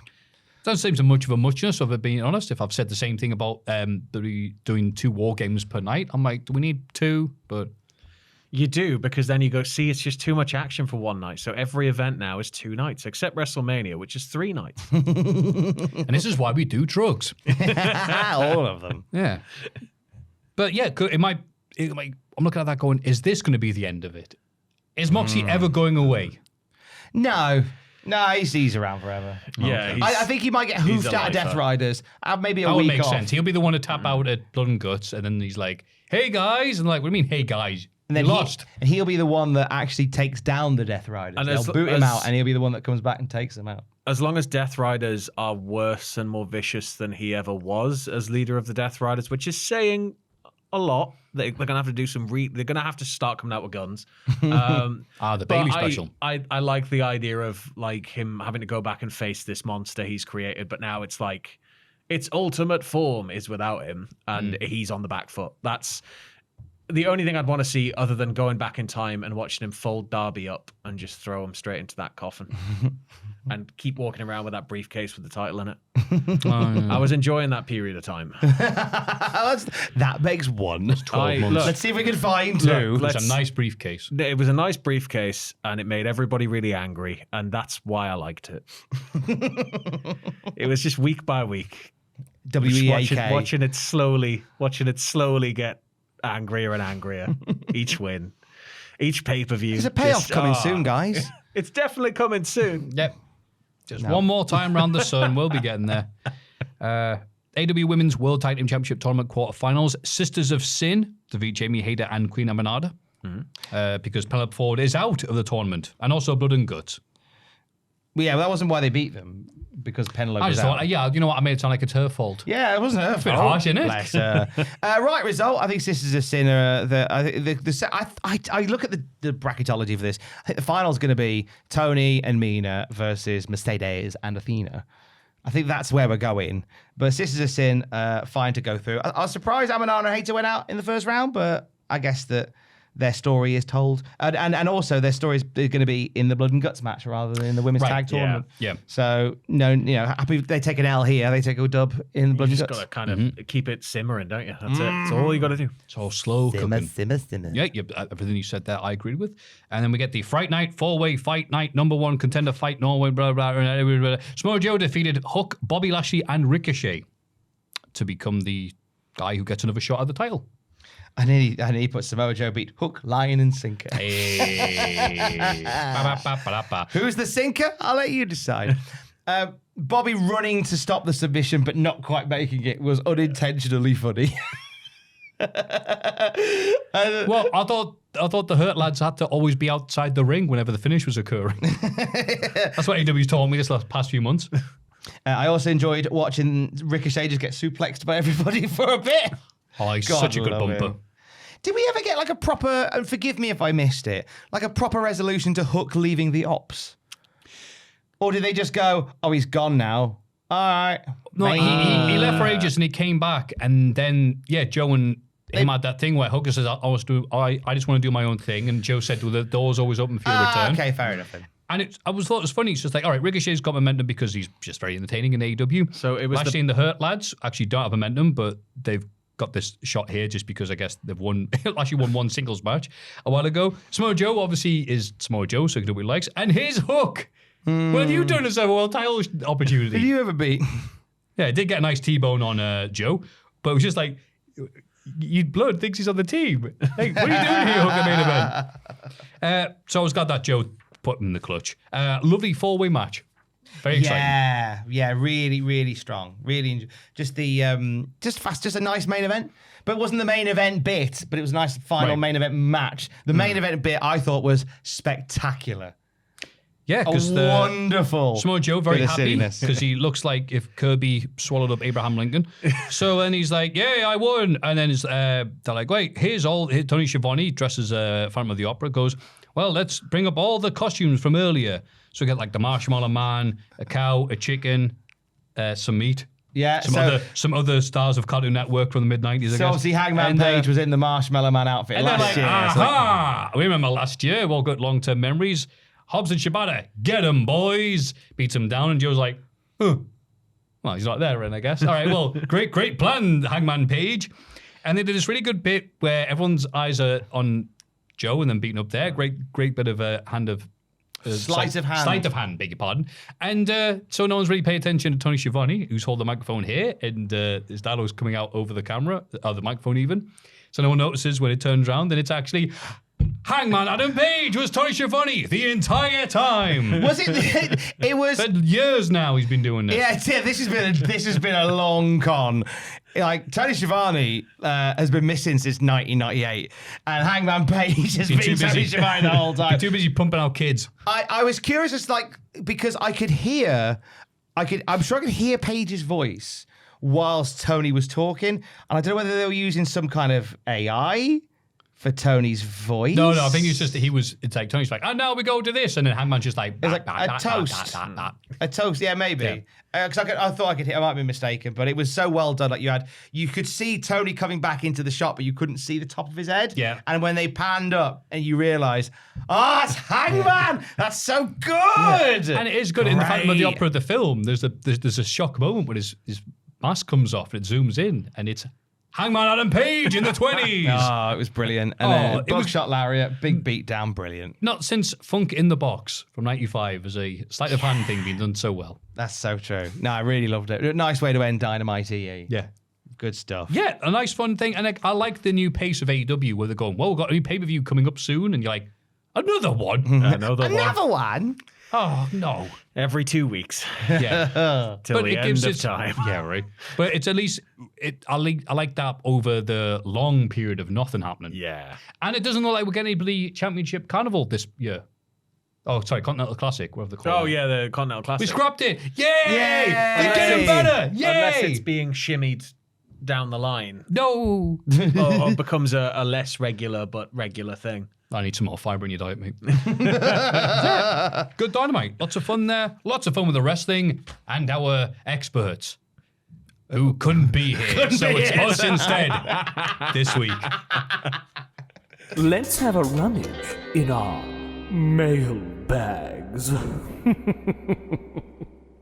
The mailbag time. The mailbag. Tarragon. 1, 2. Oh, yeah, podcast people. I think that's what that says. Been listening to you guys since what feels like forever. All right, mate. I've written in a couple of times to no avail. I'm the guy that painted up the Warhammer 40k New World Orca figures. Yes. Including Orc Hogan, Kevin Nash with a G, and Grot Hall. Nice. Some lovely names there. A little bit of background. During COVID, I became a dad. I realized that was one of the symptoms. And it was the most intense period of my life this far. On my Did you give birth? On my state mandated walk, I'd have my son in the pram and you guys on my ears. Don't make it weird. During those times and those late nights where I was soothing my crying baby boy, Cultaholic were there for me, giving me much needed levity in the heaviest of times. I can't thank you enough for the help you provided me during those dark times of uncertainty and toughness. Happy to help. Thank On you. to my question. Who's your go-to wrestler for a comfort watch? For example, mine is Mick Foley, as his matches are a nostalgic glimpse back to a simpler time for me. All the best, former Tranmere and current Oldham manager, Mickey Mellon, a.k.a. Chris Markwell from Bangor, North Wales. P.S. My son Gideon is now 5 years old and flourishing. It makes me proud every day. Don't leave him in a hotel. Like a Gideon's Bible. Ooh. Joke. What a weird, Yeah. what a weird reference. I left Bible's my placed baby in here a by hotel. Gideon. Now he's a Gideon Bible. His Bible's been placed here by And now Gideon. I'm under arrest for leaving my son in a hotel. Comfort watching wrestler. That's a good question. I'd have to say, just off the top of the head, without having any time to think of a better answer, probably Big Van Vader. Oh, nice. There was American run, Japanese stuff. Even when he's much older and much fatter, screwing over Rev Pro to not wrestle Will Ospreay. It's just something nice about a big lad going, rah! Okay, I like that. I really like Kurt Angle. Like I think like he's so fluid with so much like early to mid noughties Kurt Angle. Yep. Especially. There's a fluidity to the way that he wrestles that I think is quite soothing to watch. The headliner of WrestleMania 19. Yes. Which I believe you and me will finally be watching. Yeah! Soon. It's coming out on tomorrow morning on the Cultaholic Classic SmackDown review on the Cultaholic We've said that podcast before, feed. but this time we're serious. This time we mean it. It's such a long thing to watch. We've had to find a proper pocket of time to do it. And Oh, God, and Liger's just hitting the lights. All right, fine. We can take watch a the hint, lights. boss. All Watch right, the fine. lights. Watch the lights. Sorry, I was just stretching. Yeah, sure. For me, it's I like Austin is probably like burned in childhood goodness, just like Theory. yeah, Austin Theory. Mabel. But it's probably Brett, like late 80s through mid 90s. Brett is just what wrestling was when I was a kid. So it's very nostalgic for me, and I think especially it's just the way Brett sold moves and everything. I think it just always felt like a real struggle, and he was maybe a bit boring and a bit plain Jane. But like, I think that like Says who? Brett, like I don't know what it is. I think his matches just proper get me happy to be watching. Like so, I think Bret Hart's probably my comfort wrestler. Nice. What a lovely answer. I feel like being like your mum and be like, oh, that's a Chris good answer. Benoit. That's a Oh no! Oh That's no! a bad answer, son. Don't be saying that. It was so good and you ruined it. We were having a moment. Looks like you've been having a bad dream. I do the whole setup of Brett, and then I'm like, so yeah, his Canadian friend. His Canadian friend The and late ours. great chairman of the board, old Blue Eyes himself. Chris Bone Bar. At the same time, though, I will say, like, having not grown up in the 80s, like, going back and watching through stuff and having so many tapes from my cousins, it's another controversial name, but Hogan, like the big Horace. Hogan, the big feature Hogan matches were all I really had was like tapes of WrestleManias and stuff. Yeah, it's a good shout. Occasional SummerSlam. So like that was sort of like an era that I just missed out on, but was sort of just getting the tail end of when I was a kid. So there's something there, but I think it's got to be Bret and Benoit. Mainly Benoit. Well, thank you, Benoit, Hogan, all the great classics. family-friendly names here. Not my words, the words of Jushin Thunder Liger. Don't take my picture, but make sure you tell everyone that Justin Thunder Liger said that. That would be great if Liger's just like, oh, I love those crap Americans. I love, It's just like, I love the barbarian. He's barely mobile. I love Fantasio. I love the Maestro from WCW. The way he would descend from the You know ceiling. who's the underrated guy? Bill Kazmaier. Thank you, Liger. You know, I love Brooklyn Brawler. Big fan of Brad Armstrong, mate. Look, Luther Reigns should have been champ, is all I'm saying, Liger. All right, well, Nathan Boggle Road Jones. okay, well, you can be quiet now. Good evening. Good evening. It really does feel like tag team wrestling is reaching its latest peak again. What? You say that as you look wistfully outside. To the year of our Lord 2000. Team wrestling's peaking again. It's close, we can see it. Infamously, WWE is forever stop and go with focusing on tag teams, but AEW now has 2 tag divisions with strong roots. Popular indies like DPW and Progress, hang on, I thought you said popular indies, are showcasing amazing tag team main events. And let's not forget about the whiteboard of SmackDown's emerging tag team division. Oh, okay, you are taking the piss. All in, tag team wrestling has been another benefactor from competition at the highest level. Is this an I application? can't tell if you wait. Is this you applying for a writer's job, or is this a question for the mailbag? That being said, I still feel It's an application for a writer's job. I still feel tropes people disliked about how tag teams were treated as secondary and below singles competition. The main one being thrown together tag teams made up of 2 singles wrestlers. At first, I wasn't sure about how people would take to Brody King and Bandito being paired, but that has obviously flourished into a celebrated and beloved team. Now, the similar origins of AJ Styles and Dragon Lee have become tag champs on Raw. My question is, what is the difference between the often disliked thrown together tag teams of yesteryear compared to the celebrated Brodito and AJ Lee of today? Cheers, former Chicago Bears linebacker Brian Urlacher, a.k.a. Colin from Chicago. Well, I'm going to stick it. Oh, it's not often we get people sticking to their own teams that they're from. Oh, fair enough then, mate. Well done, Brian.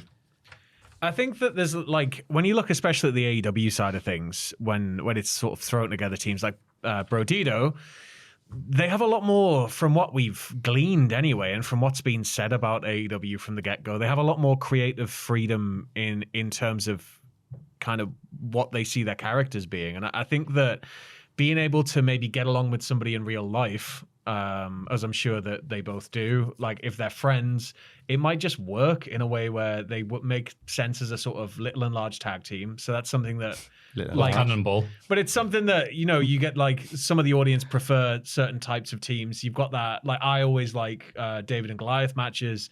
I think I need Microman and Omos to be a tag team at some point. But I think having that creative freedom probably gives you a little bit more freedom to do more of this stuff.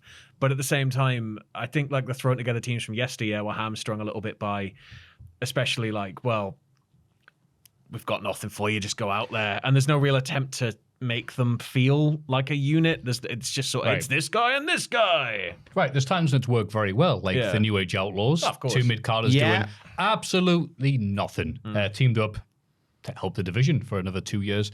But then you got stuff like Drew McIntyre and Cody Rhodes were tag team champions for like a week and a bit. And you're like, you were just 2 lads put together with no attempt at being a team. So I think that's a big difference. So I'm not really sold on AJ Lee. I'll use that name then. As much as everybody else seems to be just yet, because they haven't had time to do much. But I mean, I live in hope.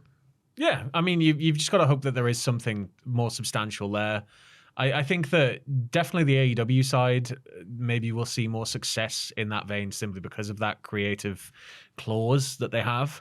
But WWE aren't really slouches with it. It's just when they want to dial it in, innit? It's like, it depends on whether they fancy like kicking it into gear, or is this just going to be just go kill a month? It doesn't really. Yeah, SmackDown's so weird because there's so many great tag teams there currently. Yeah. But you're like, but they've wrestled each other as many times as humanly possible. And they It loses all like luster, and then especially when we had brand specific pay-per-views, it was like it's those two teams again, but this time there's chairs. And you're like, that's right. There were chairs on Raw last week when they used them when the ref was down, and it's sort of There was two of the three tag teams will again be wrestling each other. It's like, well, it's that or nothing, I guess.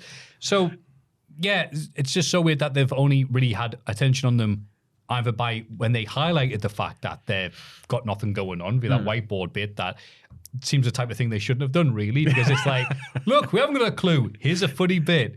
Or done TLC matches. Yeah.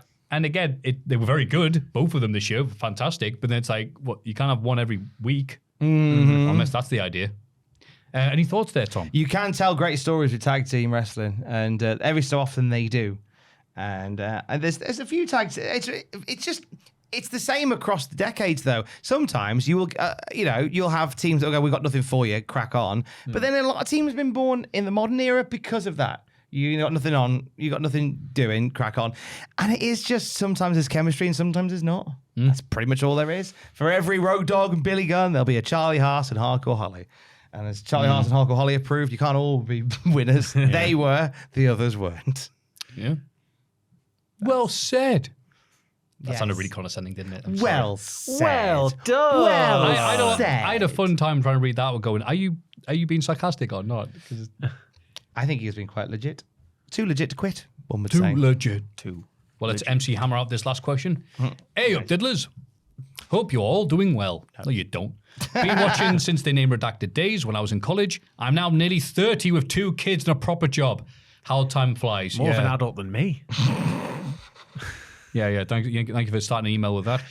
This week, I took my kids, age 5 and 3, I'll be great if I said my kids, age 15 and 31, to their first ever wrestling show, Mega Slam, at Barnsley Metrodome, where they got to see the man, the myth, the legend, Martin Kirby, all in capital letters, defend his Mega Slam world title. While the show was aimed at kids and a family-friendly audience, there was still some good craps to be had. The family-friendly feel with its pantomime-like tropes such as slapstick spots and over-exaggerated encouragement to boo the heels and cheer the faces, I felt really works the UK audience, where these tropes are a staple of pop culture. With that in mind, my question is, what tropes or gimmicks of UK indie wrestling that work great over here wouldn't translate to a foreign audience? All the best and keep up the great work. Thanks, from former Leeds United and Macedonia left back. Ezjan Alioski. Yeah, him. A.K. Liam from Barnsley. Oh, it's in travel far then. Thank you, Liam, the parent. I think chants that aren't to Daddy Cool or Seven Nation Army, they can't wrap their heads around. Americans don't like that chanting. They don't like chanting or fun. They like to be sitting there in silence on their hands. Or the phones. I think British wrestling's got a very, very distinct style of humor that I don't know if it translates elsewhere. I think that there's kind of very niche references and there's a lot of kind of banter and back and forth, especially at the indie level with the crowd. And obviously you get that all over the world, but I think it's just the way in which British fans can be quite like overriding to the point where you're making talent corpse and stuff. I think that there's a lot more, I think it is pantomime-esque. It's that back and forth. Whereas I guess American wrestling always feels more like you're here to watch the show, like watch the show. You're not really a part of it in the way that like a British crowd can be. Yeah.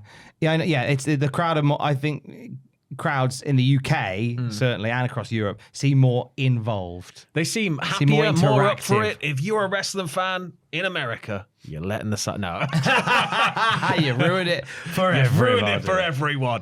No, I think that it's really weird how there is such a difference, like just in vibe at UK and American indie shows. More or less, the UK shows make the wrestlers matter more. Whereas this is very, very like summarizing a lot of stuff here, but American wrestling seems to be more about the spots and the action. Yeah, So the UK can make me care about the wrestlers. right. And when I've been in American shows, it's amazing how the crowd are just like, well, they're not doing any cool spots. And I'm like, yeah, this is what Time we get. to go to the bar. Yeah, really. Time to look at my phone. Time to get my next Time to- Michelob Ultra. Guys, I've had 3 and I'm so wasted. Time to watch Tom twiddle his nose on a podcast. So that's why I've enjoyed making noise in America. Like when I went to see Ring of Honor had a house show that they released as like Ring of Honor, like the hidden show or something, which wasn't a good way of calling it. But yeah, crowd just stopped reacting during the main event. That involved Davey Richards. And so I was near the front, so I was like, yes, this crowd sucks. Banging the guardrail. This crowd stinks! Yeah, really. Like, come on. And they started doing moves near us because we're the only ones giving a toss. So yeah, that is that bit. So, yeah, because we like going to things and making noise. We can't just sit there like we're an Antiques Roadshow. Yeah, we're up for a bit of noise. It's not golf. Right? We're not just going. Ooh, nice move. Yeah. Tropes and gimmicks that wouldn't work over there. A raffle. A raffle. Oh, yeah. Yeah. An intermission raffle. The joy of Maybe an intermission raffle. raffle. Generally. Joy of an intermission raffle. Red stripe. Get a red stripe. Tom Campbell is ring announcer. Hey! What tropes or gimmicks do you UK indie wrestling? A white guy putting on a mask to pretend to be Japanese. I assume they don't do that in America anymore. We do it over here still in some small towns. I mean, the tribute acts are always good fun. They still there knock you go. around. They still knock around. Who wouldn't translate the American audience? The UK Undertaker. UK Undertaker and the Crosley Rock. There's another one. He's another one I saw recently. Crosley Rock. Oh, look him up. Look up Yorkshire Crosley Rock. Dale, I don't think would Yorkshire translate. Dale He wouldn't was a work. scarecrow. It's a wrestling scarecrow. Wow. Yorkshire Dale. I thought about Yorkshire Dale in a good long while. And again, I forget what his name was. It's like the Hungry Monster. Big guy with a mask comes in, the ref checks on him and his opponent. All right, ring the bell. Ding, ding, ding. Ooh, dinner time. Leaves. Leaves, goes to the concession stand, gets counted out. Mr. Blobby. What about? As a wrestling gimmick that wouldn't translate to America. I love seeing Americans react to Mr. Blobby and That's go, Mr. Blob. what? Mr. Blobby? What's Mr. Blobby? Is there a Mrs. Blobby? I presume there's a Mrs. I don't understand. You do see sports mascots or unofficial sports mascots being billed as the official sports mascot, having matches against other mascots. in that's the States. exciting. So, like I've got a mate who saw it was like a football team's mascot against, I think it was like a cereal mascot. Obviously, probably all unofficial, but I think they'd get Mr. Blobby as like, oh, it's some weird like character, but they wouldn't actually get Mr. Blobby. I think that if they tried to comprehend Mr. Blobby, like many of us, it would break their mind in like a Lovecraftian manner, and they'll see the other side of reality, and it'll be like, you can't go back. That's actually a good point you've made there. One thing that doesn't really translate, because I think I'm going to MagFest in January for the first time in 10 years. Oh, just for the nice. last time, yeah. One thing I've noticed going and speaking to people like that, and it's not their fault, it's just something that we do that I didn't realize is unique to us.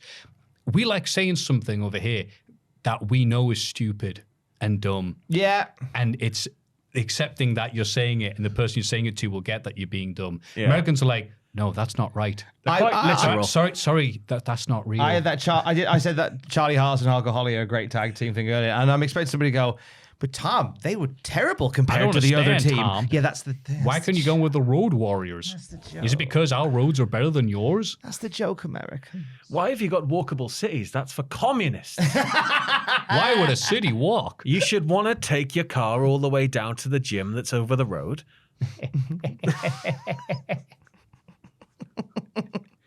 But it is America, so I've been that giving road you is guys a money for years, 9-lane and you keep highway. on making fun of us. You know who you are. I don't know what I'm doing with my life. So it's vaguely American voice there. Sorry, it's getting slipping now. Yeah, I think we've answered that question as well as we can. We have. So we'll move on. Thank you very much for the lovely questions and thoughts and queries, and just talk about Martin Kirby, who we all know and appreciate. Also, just real quick, Mega Slam are pulling in crazy crowds. They Like, are, it- aren't they? I've got Kirby on it's- Facebook, and he always yeah. takes photos. It looks like Madison Square Garden it every feels time. like somebody's finally perfected the British family wrestling show of old, but modernized it in a way where you're getting all these towns that maybe don't traditionally get much wrestling. And if they do, it's not very good. But now they've got this actual product that's followable, and it's enjoyable for the audience, and it's getting bigger and bigger and bigger. So And it's even better that Martin it's great to Kirby's see. probably doing the exact same spots he's been doing for 20 years. So he's having these Yeah, but matches he can do Kirby's in the his sleep, boy, man. blindfolded, and getting the biggest reaction he's ever heard in his life. Which is He's how it the should absolute be. boy. We love you, Kirby. Love you, Kirby. Whoop, whoop, whoop, whoop, whoop. Mailbag at cultaholic.com. It's Cultaholics.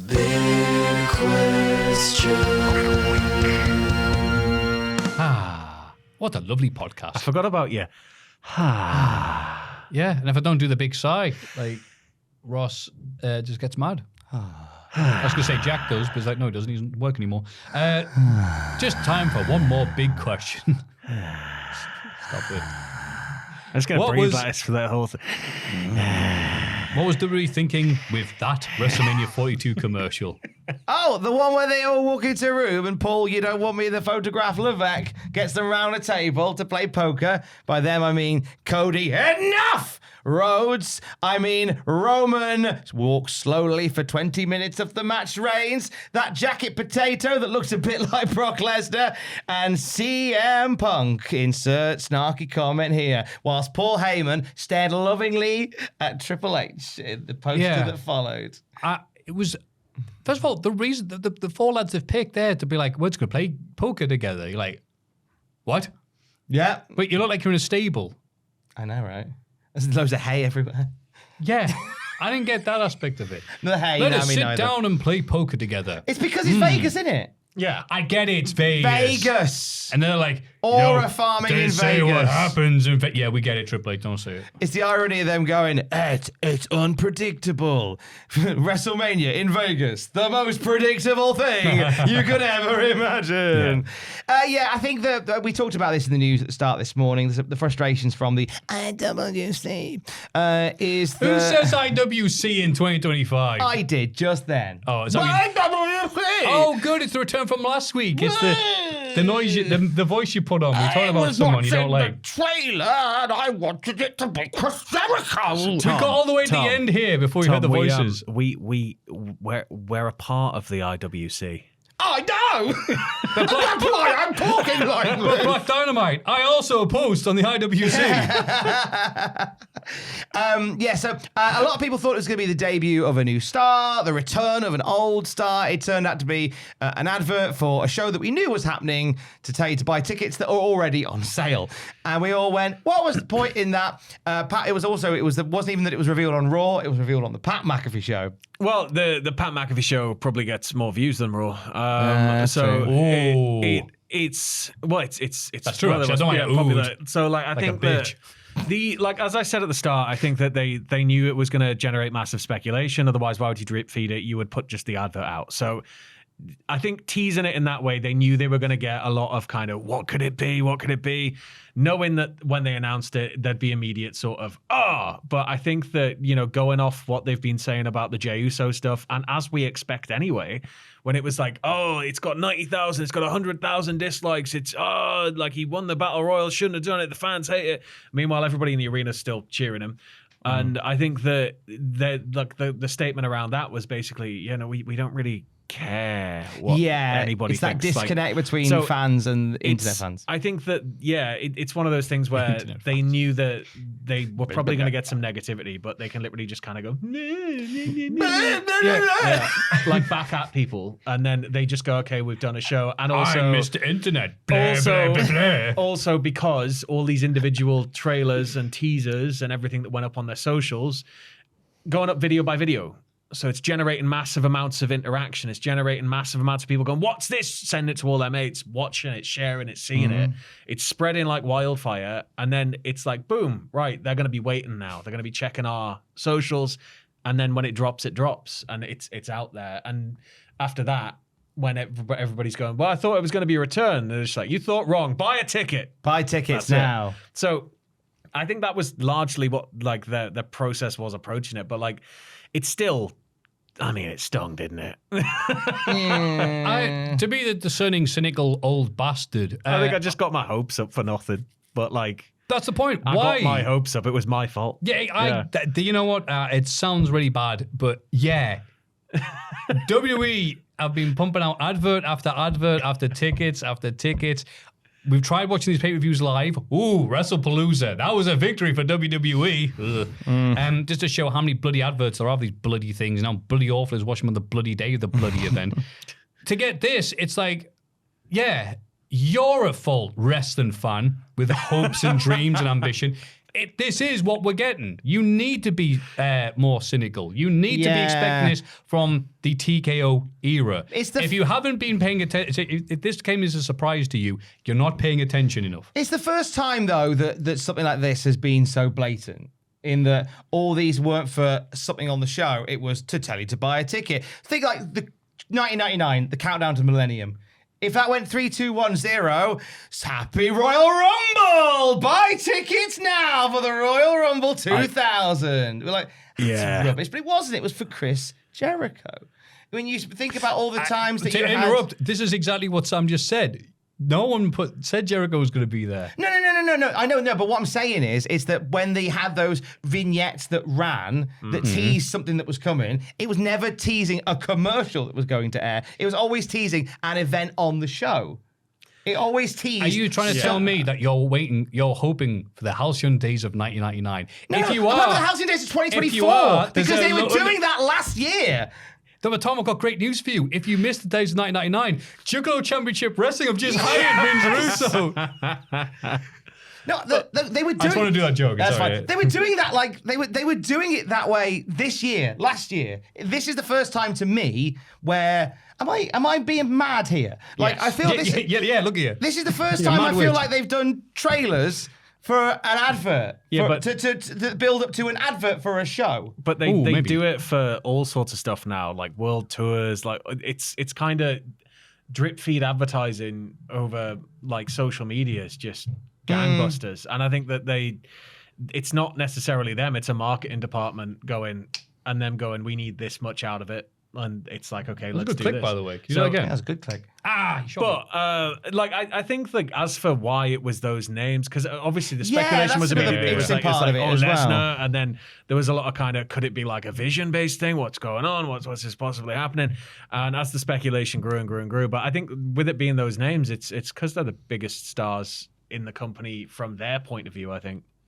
Like it's like boom, boom, boom, boom. Like these are your big banner names. Yeah. Also, Brock one match this year, Lesnar. Yeah. I think it's just because of the injury situation right now with Seth, and them possibly not really knowing what they're going to be doing or what the tools they will have to play with. Hey, his 4 big stars. One of them will probably be there on WrestleMania. People get removed from posters all the time, like when it's announced way ahead of, and then it got to the point where they were just doing the posters where it was just logo and like patterned background for a bit before they'd have an official one. But I think that it's the old card subject to change in it, and it's an easy way for them to go, especially with casual people who might see it. It's like, oh, is that Brock Lesnar? Brock Lesnar's back, and they don't know anything that's been going on. I love him. If you were a Lesnar, he looks fan well tired there. He must have been really busy. They really need to use him before he melts. He looks like an ice cream that's starting to go. Like he's just like he just woke him up to play poker. But I think that it's I guess a safe bet, because there is, unless there are injuries, it's just going to be those 4 guys in some of the marquee matches, right? So I mean, looking at the combos that you could just have those 4, I think Roman Reigns, Seth Rollins was one that was tentatively on the WrestleMania card. Right. I mean, do you do Roman Reigns, CM Punk, and do it for the world title? And then do you do Brock Lesnar and Cody Rhodes? I don't even know if they face each other. No. Like, I think that a couple of them might, unless you're going to do a big 4-way or something mental. But we're still so far out that I don't really know how we're going to get to. Yeah. So many things could change. Like the amount of times WrestleMania, it's just kind of shaping up. And given how things have been shaping up since TKO took over, we'll find out what WrestleMania's card is on the Go Home SmackDown. So it's like, well, it's sold out, so we don't actually need to announce anything. So you've sold all the tickets. Thanks for buying the 38 grand front rows. Cheers. Yeah, as we've been saying, it would sound like a stuck record now, but like we've been saying this week after week, WWE rather successful right now. Yeah. So the IWC and those message boards we've been reading so much about, and the back pages of Power Slam magazine, AOL chat rooms. There you go. They might be filled with people going, "This is bollocks." They are making so much money right now. They can't hear you over the cha-ching, cha-ching, because wrestling fans are giving them all their money. So I think people getting upset about this or posting that we thought it was going to be something else in whatever voice you'd like to put on, you are the minority. The majority of people are selling their kidneys to show up the event. Mostly to tell people that they sold their kidneys to beat a wrestling event. But I think as so well, they're doing really bloody well, which should be good for Cultaholic, but really. we have been conditioned for years to see vignettes as and teasers as something big. And I think that this might just be, a shift in the idea that no, it is something big. It's WrestleMania. And it's like, right, so it just changes the kind of goalpost on that. Yeah. And it doesn't necessarily, I don't think I think we'll still continue to see strange teasers and trailers for returning or debuting names and stuff. But I think that it was just sort of the timing of this and the ambiguousness of just shots of shoes and then the music. And it was like, okay, what could this be? I, for one, was sat there going, I want it to be something vision-based, or I want it to be something involving, some sort of returning character. But no, we got the advert, which Survivor Series isn't far away either. So a lot of the speculation was leading towards, is this going to be the announcement of the War Games team? Oh, of yeah, the Vision? that was it. Yeah, especially when the Gene and the cowboy boot came on. We were like, oh, is Lesnar's going to join? That was because it was the rumor beforehand was before Seth got injured, it was going to be Seth, Braun Bronson, and Austin Theory, and Lesnar. Those Austin Theory theories just won't go away, will they? But that was the theory going into it, and then when the advert dropped, it was like, oh, and then second somebody was like, those are Brock's shoes, and then the other shoes were all kind of just vague, normal-looking trainers or dress shoes. It was like, this could be anybody. So I kind of see why I still get caught up in a lot of it, because it's nice to be speculative, isn't it? It's what wrestling's kind of. You want to be surprised. You want to be shocked. You don't really want to be surprised or shocked with an advert telling you to pay $1,500, no more than $1,500 for back row seats. So that's kind of the flat landing on it, I think. Your thoughts, as always, down below. Yeah, where they belong. I'll say this though, it's a lot hyped, a lot more hyped even, to watching a bunch of shoes and people walking than I am to see that bloody advert of Triple H on the roof going, yo, Vegas is back. They didn't even shoot. Yo, get me off this thing. Yeah, they didn't even shoot a funny bit of him trying to get down. Help. Because that would involve Paul being self-depreciative. It would explain why he's not at Raw each week. And they'd be like, oh, he's at the White House. And they go, no, he's not at the White House. He's still stuck on the bloody roof. Go everyone on the poker game. There's a frozen Triple H. He grows out a skullet and everything. He's not on Raw every week because he's very shy. And he's working behind the scenes now, guys. So you're not going to see him as much. He's very shy and retiring. Yeah, he's like a badger. Don't put me in the picture. Look, just focus on everyone else. Just look, it's not a big deal that I'm here at the White House doing the Triple H water spit. Yeah. When I'm there, it's the really White House. That was the Cultaholic Wrestling Podcast. We're putting the past tense on it, just in case. It's all about the adverts. They give us money. Give us all your money. Give me your money. Well, that was lovely. Thank you very much for joining us. This haphazard group of magnificent bastards. Sorry about the weird buzzing noise. I hope it doesn't come through. I think we caught it pretty quickly, but if it is there, it will go away. So Andrew was dressed as a bee. He's a big Jerry Seinfeld fan. If it comes back, we think we've worked out how to get rid of it. So I like bees because they've got 6 feet. See, look at that. Bloody pervert. And thank you again, Joel, for dressing up and showing up despite your COVID. Fantastic Appreciate outfit. that. You're very welcome. It's crazy how that voice changes with that illness. I know, it's crazy, isn't it? It's a good skill, that. Every illness, he sounds like a different member of the team. Sam, what have you got for us until next week, mate? Hold on. Fantastic. Sorry, my brain just completely defaulted there. We're going to be doing a live stream to Saturday night's main event. There is going to be plenty of content coming over the weekend. We've, of course, got plenty of stuff up on our Patreon in the meantime as well. I believe there's more After Dark, isn't there? Tonight, after this episode, there is a brand new episode of Cultaholic After Dark, if you want a bit of rough and tumble. Ross is on that. He is. With myself and you. We recorded that last week. We filmed that last week, yeah. I'm trying to remember what happened. I was like, oh, it was good. Yeah. Ooh. There was some tasty questions, I'll say that. Yeah, you people are not mincing your words when it comes to, all right, just tell us this. Tell us what? There you go. Give me a taste. Oh, no. You'll have to get on with the rough and tumble after Hey, dark. a few incidents that have happened that we've barely mentioned. Oh, well, we'll just talk about it in that one. So Liger, you'll have to sign up to our Patreon. I have to sign up to the Patreon. Patreon.com/Cultaholic. Yeah, even Hall of Famers have to pay. Tom, what have you got for us until Classic next week? SmackDown review, WrestleMania 19! Yay! At last, myself and Maffew Greg watched the entirety of WrestleMania 19 with you. That is on the podcast feed and the video version on our Patreon as well. Woohoo! Nathan Jones, The Miller Lite Girls, Crack Addict by Limp Bizkit. It's all there. It's a good one. It's on the podcast feed over the weekend. That's right. But speaking of Craddox, thank you very much for listening and enduring this magnificent podcast.